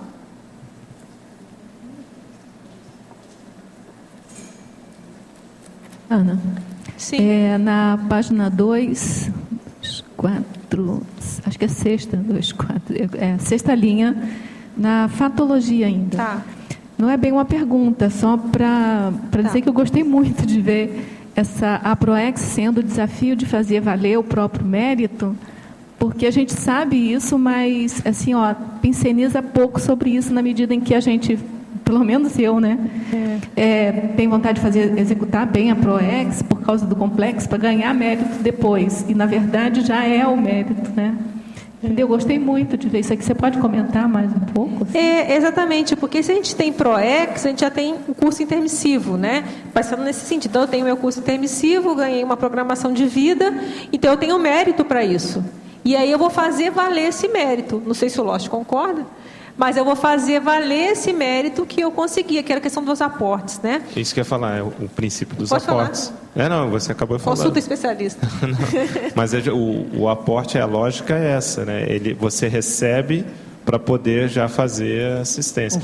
Esse é um dos princípios da PROEX, uma das leis, das 14 leis racionais, que é a lei da assistencialidade. Segundo essa lei em relação à PROEX, o primeiro assistido numa PROEX é o proexista. Eu vou tocar. Então, você recebe. Se você recebe, você teve mérito. Então, faça valer o seu mérito. Mas assim, é sempre assim, eu posso estar errada, tá, lógico. Apesar de a gente saber isso que você está falando, assim, o que passa no subconsciente eu vou fazer para ter mérito, vou fazer para ter o complexo. Mas também não está errado, há um ciclo. Essas são as duas coisas. Eu sei que é um circular. ciclo. Eu sei que você tem mérito por ter... Pensa bem, confiar em você. Você Isso. ganhou uma programação existencial, é igual uma missão, né? Missão não é impossível, uma missão possível, né? Então você foi lá, foi chamado o agente, né? Vem cá, você aí, você vai fazer isso, você tem uma programação. Então confiar em você é um trabalho. Então você tem mérito para ser confiável, senão não iam te passar trabalho. Concorda? Então você teve o mérito de você receber uma situação, né? Tem um princípio que a gente usa lá na Apex, até a partir de uma dinâmica parapsíquica, que veio essa ideia, que é o seguinte: a melhor recompensa para um trabalho bem feito é um trabalho ainda maior. Perfeito. Então, eu acho que isso sintetiza muito isso daí. Então, a melhor recompensa para um trabalho bem feito é um trabalho ainda maior. Então, pensa só nisso, que você vai ver essa tendência que sempre vai ampliar. Mas esse raciocínio, para mim, é um raciocínio que evoca o que eu estava falando antes. Entendeu? Fazer para conseguir. O que eu gostei de ver essa frase aqui é que o fazer já é o receber, já é o mérito, entendeu? É nesse sentido que eu acho que pontuou melhor, assim. Eu acho que faz a gente refletir melhor. Legal. Ao fazer o estado vibracional e a mobilização básica de energias, tenho sentido ânsia, uma sensação de embrulho no estômago, como se estivesse tentando expelir algo, e um peso na região do cardio chakra. O senhor saberia me dizer por que isso ocorre? É porque você tem bloqueios de energia no cardio chakra e também no umbilical chakra. É bom você mexer no estado vibracional, até limpar isso tudo. Vai passar, vai chegar um ponto que vai limpar tudo. Agora, a verbetógrafa. Como identificar o aporte das conquistas na vida para não se confundir no senso do mérito? Vou ler de novo. Como identificar o aporte das conquistas na vida para não se confundir no senso do mérito? Eu não sei se eu acho que daí o processo daquilo que a pessoa recebe e daquilo que ela conquista como coisa nova. Então é o que a gente... Sim, mas aí se você conquistou, você tem mérito também. Então, você recebeu, se eu conquistei, é mérito. Então, eu não estou vendo diferença. Não sei se você quiser até reformular a pergunta e mandar, mas pelo que eu estou entendendo é isso, né, lógico? Tá um pouco confusa, porque assim, a rigor, o aporte você recebe para aí sim realizar. Sim. A conquista, você conquistou. Ok, se a gente considerar de uma maneira mais ampla, sempre você conquistou aquele aporte. Mas, em princípio, a diferença que você faz é isso. Você recebeu algo que você não viu de onde veio aquele seu esforço, mas aí sim você vê que tem que fazer alguma coisa. Por isso que o aporte é um investimento que você recebe. Aqui tem a pergunta que eu respondi ontem. O senhor Espartaco era ectoplasta e viveu até os 92 anos. Possivelmente ele, o Chico, também viveu com 92 anos, também tinha alguma coisa. Agora, o que eu sempre falo, que é o que o Chico era preocupado, é aquela pessoa que tinha mais atividade. Era mais ativa, por exemplo, do ponto de vista internacional, de fazer pesquisa, tudo isso. Isso aí é que é o duro, de mexer com vários idiomas, participar do processo fora. Isso aí é que... também entra na questão de ser ectoplasta. Para você, na pensenologia, item da terceira linha, a checagem dos genopensenes. Sim. Genopensene é os pensenes inatos, né? A ideia inata. É aquelas ideias, aqueles pensamentos que você já traz com você. Então, justamente para você avaliar esse mérito, você vai ver quais checagens dos meus pensenes, o que eu já trouxe comigo, o que para mim já é muito fácil, o que eu já tenho como convicção, que já veio comigo, já é da minha própria natureza. E depois a gente fala, a pesquisa da genopensenidade, isso mesmo. Essas ideias inatas, quais são essas minhas ideias inatas? Que aí você vai ver o que você já fez, o que você já sabe, tudo aquilo que você já adquiriu em outras vidas. Fatologia. Poderia ampliar o item da antepenúltima linha, página 1, a tranquilidade advinda do conhecimento dos estágios a serem seguidos para o alcance de certa habilidade. Sim. Isso começa um pouquinho antes, né? A modéstia de começar do começo. E isso aqui é importante porque a gente vê, às vezes, pessoas, né, que elas já querem, acabou de se formar, já quer entrar no emprego como gerente, né? Isso eu via muito, já quer entrar por cima. Então, ela já acha que ela é o ó do bobó. E, às vezes, ela não tem experiência nenhuma, então ela tem que começar do começo, né? Isso aí a gente vê muitas vezes em termos profissionais. E aí o vislumbre do caminho a ser percorrido, considerando as peculiaridades e prioridades de cada personalidade. Isso é importante também, porque, vamos supor, você vê alguém que você acha exemplar lá, um grande profissional. Tá, qual é o caminho que ele fez? O caminho que ele fez é esse. Tá, será que eu vou ter que fazer igual? Pode até ser que eu faça igual, mas eu vou fazer do meu jeito, com a minha personalidade, a essência é igual, mas o modo de fazer, a atividade que vai fazer, não necessariamente precisa ser a mesma, né? Então, às vezes, essa confusão. Então, é uma fórmula. Se o fulaninho chegou lá, então vai todo mundo querer fazer o mesmo caminho. Às vezes, não. O caminho pode ser por aqui e vai chegar no mesmo lugar.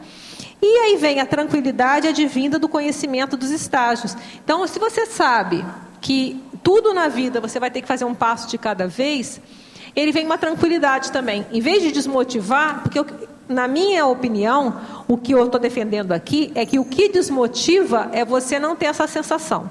Porque aí você vai se comparar com o Zezinho. O Zezinho está lá na frente, eu estou aqui, não, isso não é para mim. Se eu vejo que existe passos, isso vai me motivar, me dá uma tranquilidade.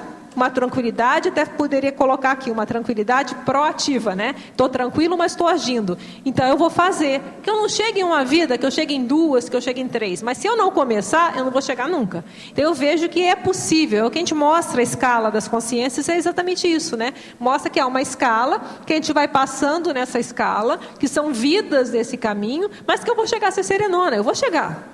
Vai demorar um pouquinho, mas eu vou chegar lá. Ainda vai ter muita vida pela frente. Então é mais ou menos isso. Você tem mais ou menos um direcionamento, então isso dá uma tranquilidade, porque eu sei que eu vou chegar lá desde que eu me esforce para isso.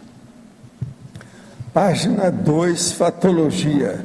Poderia explicitar da 5ª linha de cima para baixo o item: a participação em concorrências intrafísicas inevitáveis com posicionamento.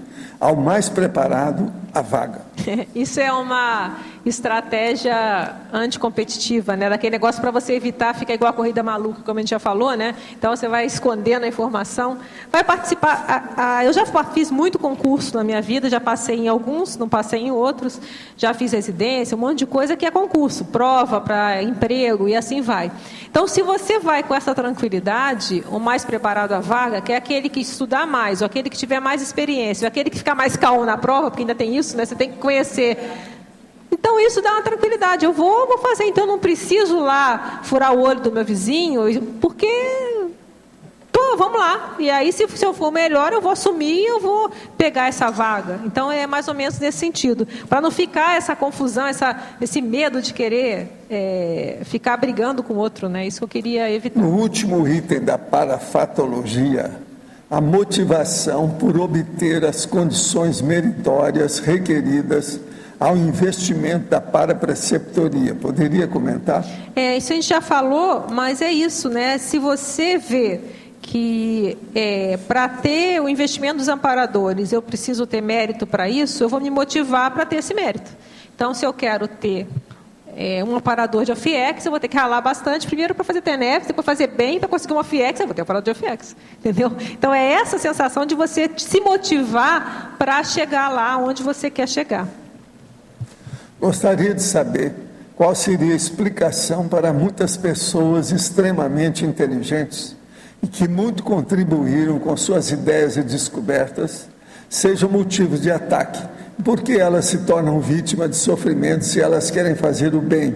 Muitas são consideradas loucas e algumas são até mortas. Muitas vezes escuto o termo vitimização como se a pessoa quisesse se tornar vítima. Também acontece o contrário, de pessoas brilhantes se tornarem vítimas da inveja e ignorância, e aí o sofrimento delas é legítimo. Será que elas têm o direito de ficarem tristes e elaborarem a sua dor? Pode falar. Olha, ela tem direito de ficar triste e elaborar a dor, tudo bem, está um pouco assim, meio dramático, né, elaborar a dor, mas o que a gente vê é que existem as situações, né? Existem as vitimizações. Então, a gente tem até uma ideia na Conscienciologia que a gente fala muito, tem a vitimização não cavada, né? Então, as vitimizações acontecem.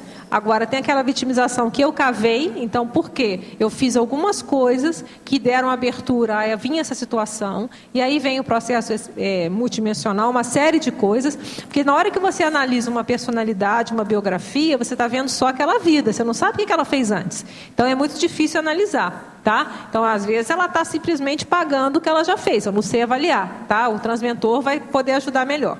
Agora, por outro lado, é fato que existe a vitimização não cavada.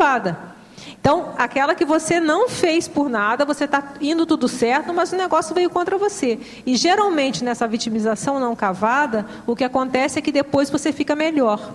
Então, a técnica que eu até comentei antes, que eu coloco lá no verbete, antivitimologia, é isso. Se acontece uma situação comigo de vitimização, naquele momento eu não consigo avaliar o meu percentual de culpa.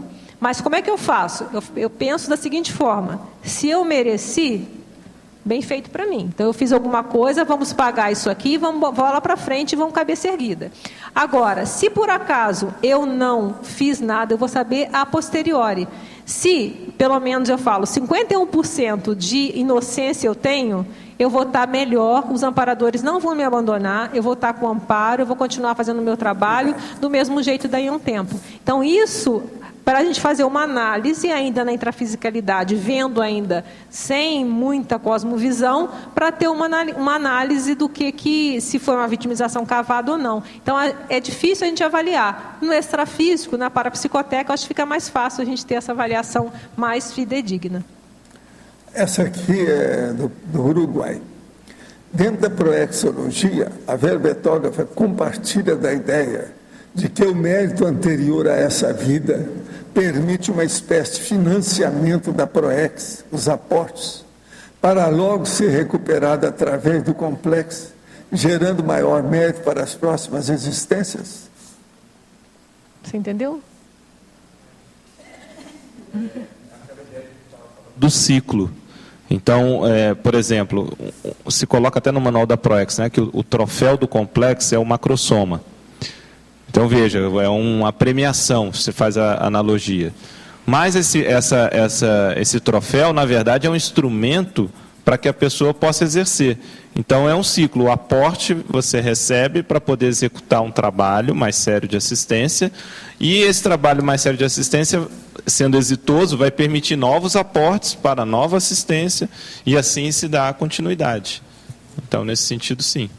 Em Principiologia, página 2, desenvolva, por favor, mais o princípio do cosmos estar sob controle inteligente à luz da conscienciologia. Qual a especialidade da ciência conscienciológica que estuda mais esse assunto? Olha, eu acho que pode talvez ter evoluciologia, sinergismologia, né? Isso é um princípio da enciclopédia, ele não está aqui, já teve em vários verbetes, né? É um princípio que eu gosto muito, né? E que dá uma tranquilidade incrível. Essa ideia de que o cosmos está sob controle inteligente. Então, existe o maximecanismo existencial, que você pode também procurar na enciclopédia, tudo que tem a ver com maximecanismo, multidimensional, assistencial, que é justamente isso. Existe um mecanismo muito maior, uma engrenagem grande que faz tudo isso aqui funcionar. E existe uma inteligência que a gente não sabe o que é, e entra na mateologia, né, que tem esse controle, e que então, o cosmos está sob controle. Então, tudo está sob controle. Então, fica tranquilo, que as coisas... Tem gente olhando por tudo. Então, isso dá uma tranquilidade muito grande. Poderia discorrer um pouco sobre a personalidade de Herculano Pires no meio espírita? Não faz alguns meses alguém fez essa pergunta aqui. Herculano eu conheci pessoalmente, foi um grande jornalista, um intelectual, andou estudando muita coisa no sentido de comunicação e tudo mais. Ele era 100% espírita, daqueles que a gente chamava de Papa Amarelo, defensor de Allan Kardec, do J. Cristo e da doutrina, como é que ela foi feita. Ele teve um mérito muito sério, que foi defender uma coluna diária, num diário, um jornal dos maiores que havia no Brasil, lá na capital paulista. Durante muitos anos, ele escreveu essa crônica diária. Ele foi fora de série nisso. Eu queria dizer para vocês que eu estou aqui com o resumo da 4ª prova da Imagística, que é o curso da Imagística, Criatividade e Parapsiquismo. Foi realizado em Domingos Martins, no Espírito Santo, que é a Cognops Pedra Azul, do campus Aracê. Agora, teve a parceria da Aracê com o CAEC, uma promoção do núcleo técnico-científico da Aracê. Agora, houve uma divulgação muito grande, houve um patrocinador, inclusive uma gráfica, que eles distribuíram 1000 folhetos. Agora, os alunos inscritos foram 31 e participaram 26. A procedência foram Espírito Santo, Minas Gerais, Rio de Janeiro e Goiás. Agora, a equipe docente esteve firme com 3 pessoas do CAEC lá. Os professores Everton, a Miriam e a Nara.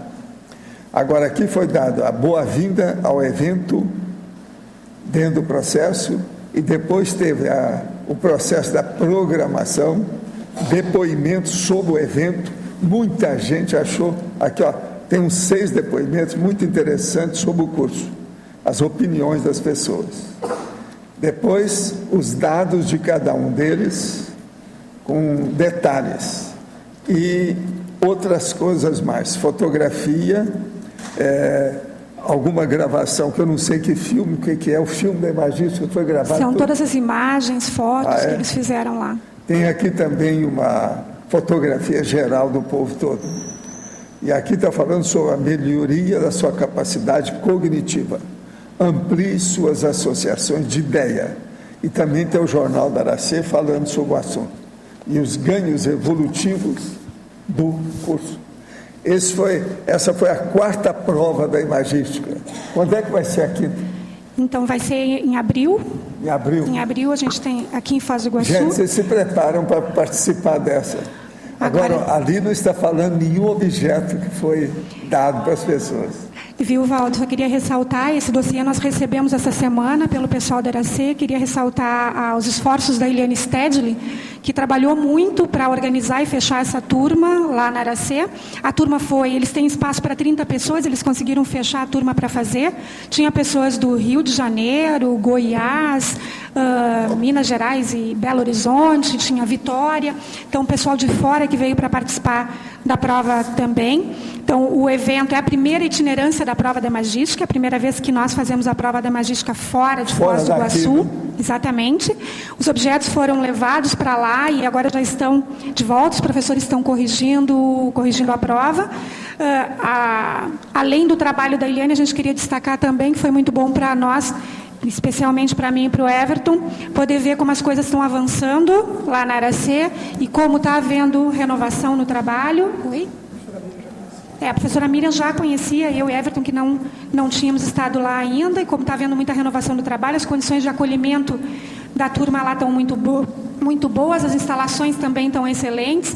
Então, a gente queria dar os parabéns, e só ressaltar que esse dossiê chegou essa semana, então, também de lá, finalizando o trabalho, encerrando as atividades da 4ª prova, e que também ficou agendado previamente, provavelmente se terá a 6ª prova da Imagística lá, no ano que vem também, porque a turma que quer repetir a prova. Pegou, né? Gostou, né? Para repetir, né? Uma outra questão também é que uma boa parte dos recursos dessa prova, 85%, foram destinados ao Laboratório de Dinâmica Parapsíquica aqui de Foz do Iguaçu, aqui no CAEC, e que, além da prova, nós ministramos também um curso lá, que foi o curso de Imagística, Criatividade e Parapsiquismo, desenvolvido especialmente para acompanhar a prova nesse evento lá na Aracê. Muito bom. Adriana, página 2, para Fatologia, no final da 5ª linha. A aceitação do universo é incognoscível da holomemória. Isso tem a ver com a aceitação do limite? Isso eu já tinha falado para a Rosa, porque como o mérito, para avaliar um mérito é muito difícil, como a gente está colocando aqui, porque a gente não está vendo, não tem toda a questão da cosmovisão, então é importante a gente reconhecer que tem coisa que a gente não vai saber. Exatamente um dado específico quanto ao mérito de alguém e o próprio, a gente tem um vazio mnemônico que a gente fica difícil. A gente vai ver, tem inferências, mas saber exatamente aí só mais adiante, quando a gente tiver uma cosmovisão maior, talvez numa parapsicoteca ou até mais adiante. Certo. Isso tem a ver também com o senso ali de limite, que você coloca no binômio, senso de autoeficácia e senso de autolimites? Esse senso de autolimite eu estava mais colocando em função do limite mesmo, que uma pessoa que é muito eficaz, ela também tem que saber o limite, porque senão ela vai fazendo e metendo pés pelas mãos, né? Ela acaba fazendo errado, vai fazendo de mais ou de menos, então ela não tem limite. Então, essas duas coisas juntas é que daria o caminho do meio, que seria meritório. É isso que a gente estava querendo colocar. Ok. Tá legal? Eu só queria dar uma dica para aquela pessoa lá do princípio do cosmos sob o controle inteligente. Ela pediu uma especialidade, a cosmoeticologia, né? Porque se você estuda a cosmoética, você vai ver que existe uma série de leis que supervisionam todo o processo evolutivo, e também mais ou menos a mesma coisa, o cosmos sob controle inteligente. Quer dizer, existem essas leis, a questão da cosmoética, a questão da paradiplomacia. E eu queria falar também, para não deixar de passar, na 5ª linha da parafatologia, na página 2, de baixo para cima, tem a gratidão pelos compassageiros deste e de outros tempos, cujas contribuições auxiliaram as próprias realizações meritosas. Então, a gente tem que lembrar também que tudo que a gente faz que é digno de mérito, a gente também não fez sozinho. no mínimo os amparadores, tem amparadores intrafísicos e extrafísicos que nos ajudam. Então, isso também eu acho que é muito importante a gente refletir, que é meio impossível a gente ter um mérito só nosso. Existe também toda uma conjuntura de pessoas intra e extrafísicas que nos dão suporte para a gente poder fazer o que precisa ser feito. Então, acho que é importante ressaltar isso aqui.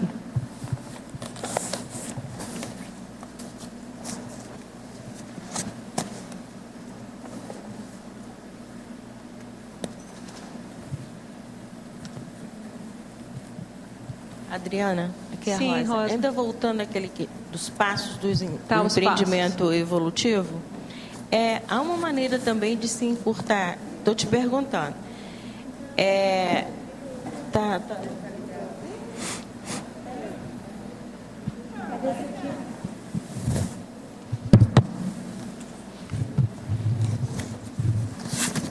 Sobre o empreendimento, ou a questão dos passos, né, evolutivos. Há uma maneira também, quando a pessoa chega um pouco atrasada à Conscienciologia, que eu estou te perguntando, porque é isso que eu estou fazendo.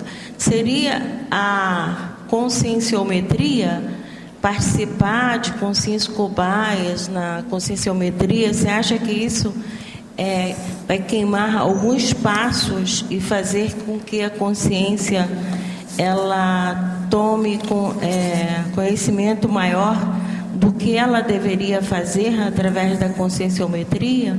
Olha, vamos pensar o seguinte, a gente queima, como a gente falou, o princípio da aceleração possível, é o que a gente está tentando fazer. O que todos nós aqui estamos tentando fazer? A gente está querendo acelerar a nossa evolução, não é isso? A gente está usando técnicas. Obviamente, a conscienciometria vai ajudar muito, não só a conscienciometria, a consciencioterapia, o APEX, olha, todas essas ICs, depende de onde. Então, cada um tem que ver qual, ou faz todos, ou qual é aquele instrumento que me impulsiona mais. Mas que a aceleração é possível, senão a gente não está o que a gente está fazendo aqui. Está todo mundo correndo contra o tempo, né? Nós estamos trabalhando, a gente está estudando, a gente vai para a conscienciometria, vai para a consciencioterapia, vai para onde for. Para quê? Para buscar. Mas o mais importante, antes disso tudo, é a nossa vontade. É a gente querer. É o nosso empenho. Aí entra a vontade, a dedicação. O quanto que eu vou me dedicar a isso? O quanto que eu vou me dedicar e a minha persistência. Acho que eu coloco esse trinome em algum lugar. Está lá, o primeiro. Esforço, persistência e dedicação. Acho que não tem como fugir disso. Poderia colocar um polinômio, começar com vontade, né? Podia começar com vontade. Primeiro vontade, aí depois você vai ter o esforço, porque é necessário. Depois do esforço, a questão da persistência, você manter firme. E por último, a dedicação, ou pode até ser antes, né? A ordem. Você se dedicar para aquilo. Então, nós temos aqui na CCI, na Cognópolis em geral, na CCI mesmo, cursos, tem vários, falou de prova, tem provas, temos cursos imensos que nos ajudam muito. Eu acho que a gente nunca teve tanto aporte, né? Tanto merecimento. Só de a gente estar aqui é muito merecimento, não é não? Hoje a gente tem tudo, temos aulas diárias, estamos com tudo e não estamos prosa, né? Então, sabendo aproveitar todos esses recursos, como seja todos esses, eu acho que a gente vai essa longe. Avaliação dos gaps, que logicamente a pessoa identifica, né, quando faz a autoanálise pela conscienciometria, ela pode ser corrigida concomitante, né, às evoluções maiores que ela pode fazer, que é uma preocupação dos gaps, né? E o que fazer? Por exemplo, tipo assim, eu vou dar um exemplo. Quando eu cheguei aqui e vi esse mundo de coisas que eu teria que aprender, né, em 2005. Então, muitos livros já publicados, né? E eu pensei assim, como eu vou ter que parar para estudar isso tudo, eu não vou acompanhar o pessoal. Então, o que eu pensei? Eu vou frequentar a tertúlia todos os dias. E a partir da tertúlia, eu usei os livros do professor Valdo como instrumento de pesquisa. Tudo que eu não sabia, eu riscava no verbete, ia lá, procurava. E não sei se eu estou tão assim acompanhando o pessoal. Logicamente, tem gente de 20 anos, mas eu não me sinto tão assim defasada.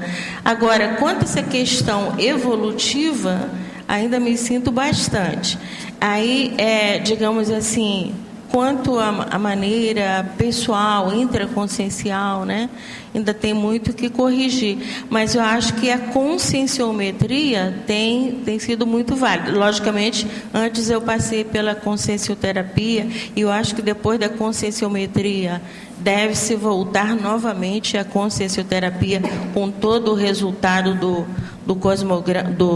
conscienciograma, né? Eu acho que isso é importante para a evolução, né? É o que eu vejo, Rosa, é isso mesmo. Você veja qual o seu caminho que está rendendo mais e vai em frente. Agora, você falou muito de passo, eu acho que é isso. Tenha tranquilidade que é um passo de cada vez. Um passo de cada vez. Daqui a pouco a gente vai acelerando, fazendo um passo mais rápido, mas lembra de um passo de cada vez. Não fica tanto preocupando, o ciclaninho tem 20 anos, o tricaninho não sei quantos. Não importa, eu vou aqui, ó, um passo de cada vez. Foca aqui, ó. Esquece os outros, vai para você. Tá certo? Tá bom, eu acho que esse aí é o caminho, tá bom? Obrigada. Adriana, letra B novamente, João Melo. O não reconhecimento do senso de mérito, não senso do mérito, né, pela pessoa que recebe os aportes, ele pode representar a autocorrupção diante da responsabilidade? Olha, o que a gente falou, que a falta de senso do mérito tem a ver com aquela que a gente colocou as 4 reações, né? Agora, a pessoa não admitir o mérito, às vezes é ignorância mesmo, né? Porque pensa bem, a gente tem que admitir o preço do mérito que a gente tem de estar aqui, nesse momento evolutivo atual, com esses aportes todos que nós temos aqui. A gente tem mérito, agora também a gente vai ter mais responsabilidade. Então, às vezes é uma questão de lucidez mesmo, é se colocar naquela posição, né? Onde eu estou? Eu estou aqui hoje, olha só o que eu tenho. Opa, então vamos aproveitar isso aqui, como falou a Rosa, está aproveitando tudo que ela pode, mais ou menos por aí. E aí vai para aquela equação de recebimento e retribuição. Recebimento e retribuição. Tá. O que eu fiz para estar aqui e o que eu preciso fazer para responder? Aquela questão que a gente já falou, né? Os méritos improdutivos desmerecem. Certo. Uma outra questão ali na página 3, antagonismologia, no final ali, o segundo antagonismo. O antagonismo mérito-sorte. O que você quer dizer como sorte? Aqui é um aporte não pautado no mérito? Não, o que é sorte nisso? Não, o que eu quis colocar aqui é justamente para tirar essa ideia, né? A pessoa começa a achar que o outro tem sorte. Então ele é assim, porque ele é sorte. Não, ele ralou, nessa ou na outra vida ele ralou, aquilo não veio por acaso. Então isso que eu queria deixar bem claro, que mérito não é sorte. Isso tem muito a ver com a inveja também, né? Tá aqui em algum lugar, tem aqui, lá na dos reações, né? Tá, obrigado.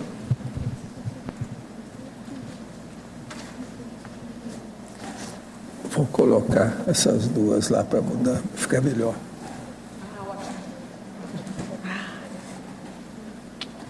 Vai para lixo.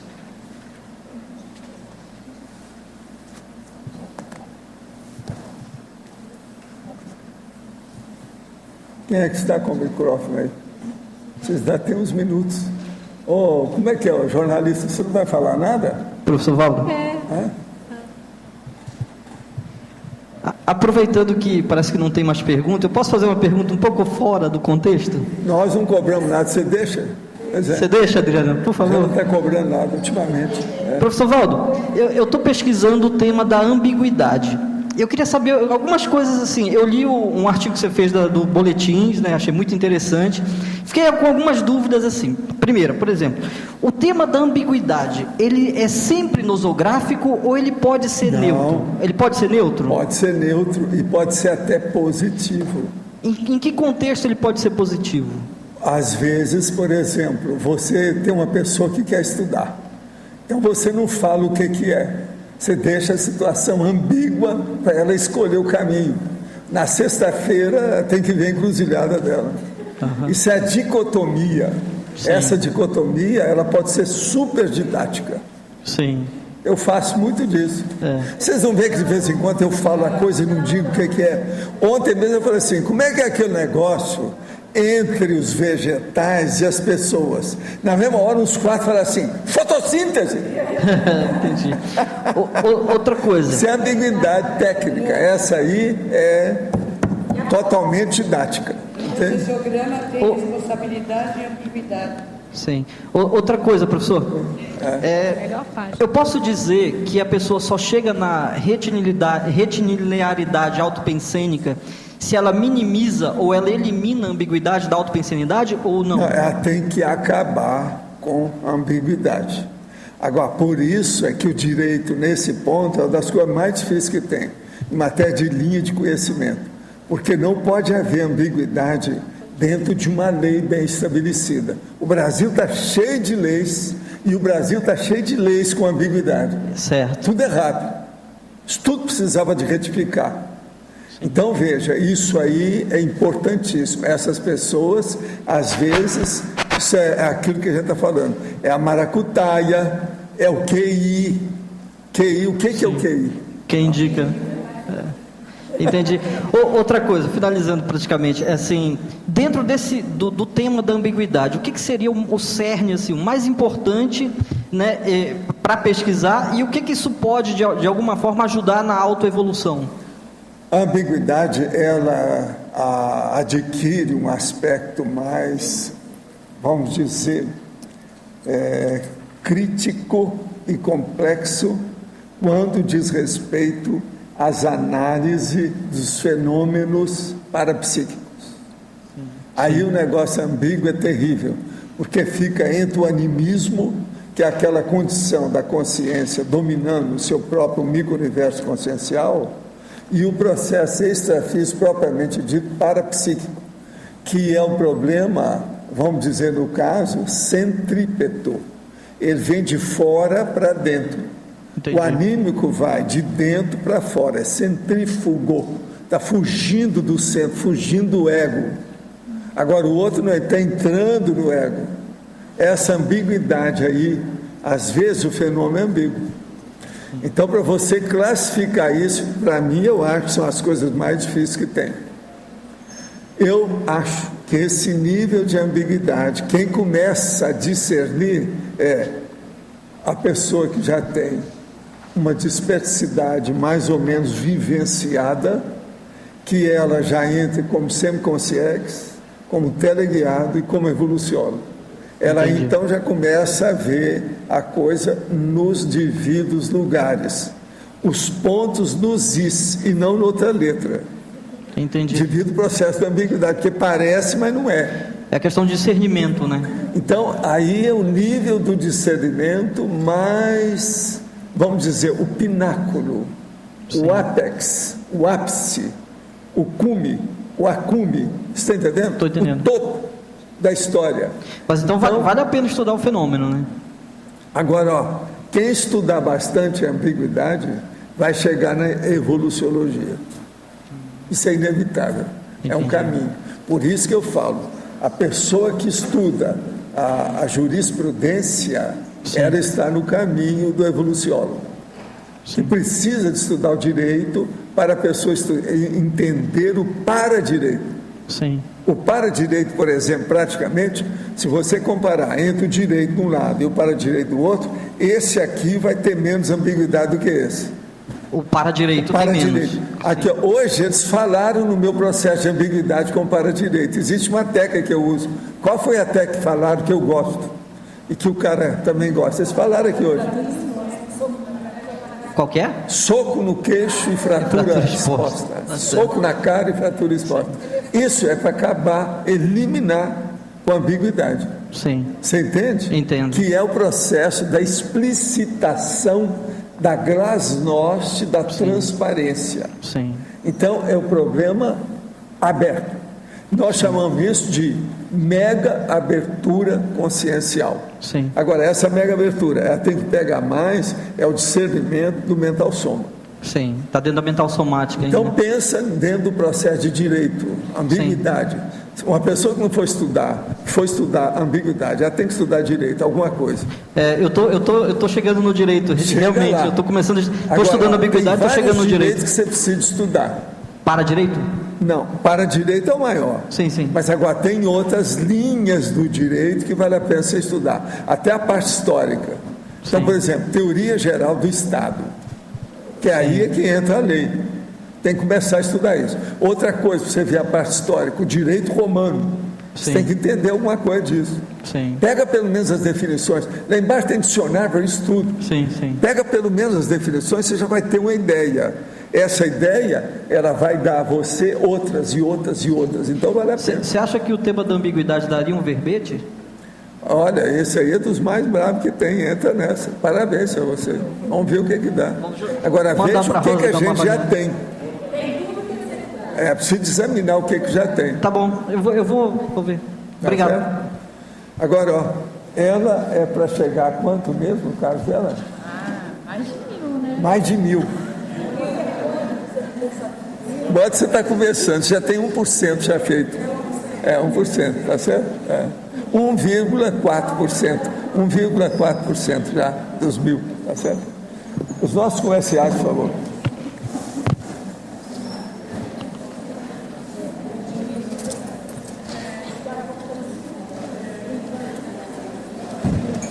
Alô, pessoal. Passando então as pontuações da tertúlia de hoje, nós tivemos 92 assinaturas no livro de presença, 23 perguntas presenciais, 21 perguntas online. Os votos presenciais foram 39 e online 12. Teremos agora... Gente, silêncio, por favor. Teremos agora 3 recados. O Weber sobre o Fórum da TENEPS, Natália da Asinvexis e Cristiane da Reconsciência. Boa tarde a todos. Boa tarde. Bom, queria convidar a todos então para participarem do 7º Fórum da TENEPS e 4º Encontro Internacional de Tenepsistas. O fórum deste ano vai ocorrer entre os dias 19 e 21 de dezembro, uma segunda a quarta-feira, e os temas e os debates das conferências, as conferências e os debates vão girar em torno de três temas: interassistencialidade teática, autocientificidade parapsíquica e epicentrismo consciencial. Então, mais informações, quem tiver interesse, pode se informar na recepção do CAEC ou através do site www.caec.org. Tá bem? Muito obrigado.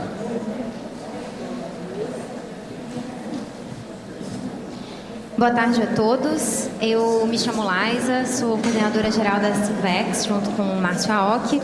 E nós temos um convite muito especial para fazer a todos vocês, tertulianos e teletertulianos. De 23 a 26 de fevereiro de 2012, a Sinvex realizará o curso Prática da Tridotação na Invex. Nesse curso, nós trabalhamos de modo prático as 3 inteligências prioritárias da evolução: a intelectualidade, a comunicabilidade e o parapsiquismo. E sempre estudamos uma obra com o objetivo de avaliar os acertos e erros dessa personalidade. E nessa edição do curso, nós estudaremos o JK, Juscelino Kubitschek. E os professores desse curso serão a Silvia Muradas, o Alexandre Nonato e o professor Mário Oliveira, como professor convidado. Os diferenciais desse curso são: na biografia a ser estudada, nós selecionamos a obra JK e os Bastidores de Brasília, que é a primeira obra da conscienciologia que faz um estudo conscienciométrico à luz do paradigma consciencial. E um dos professores do curso é o próprio autor da obra, que é o professor Alexandre Nonato.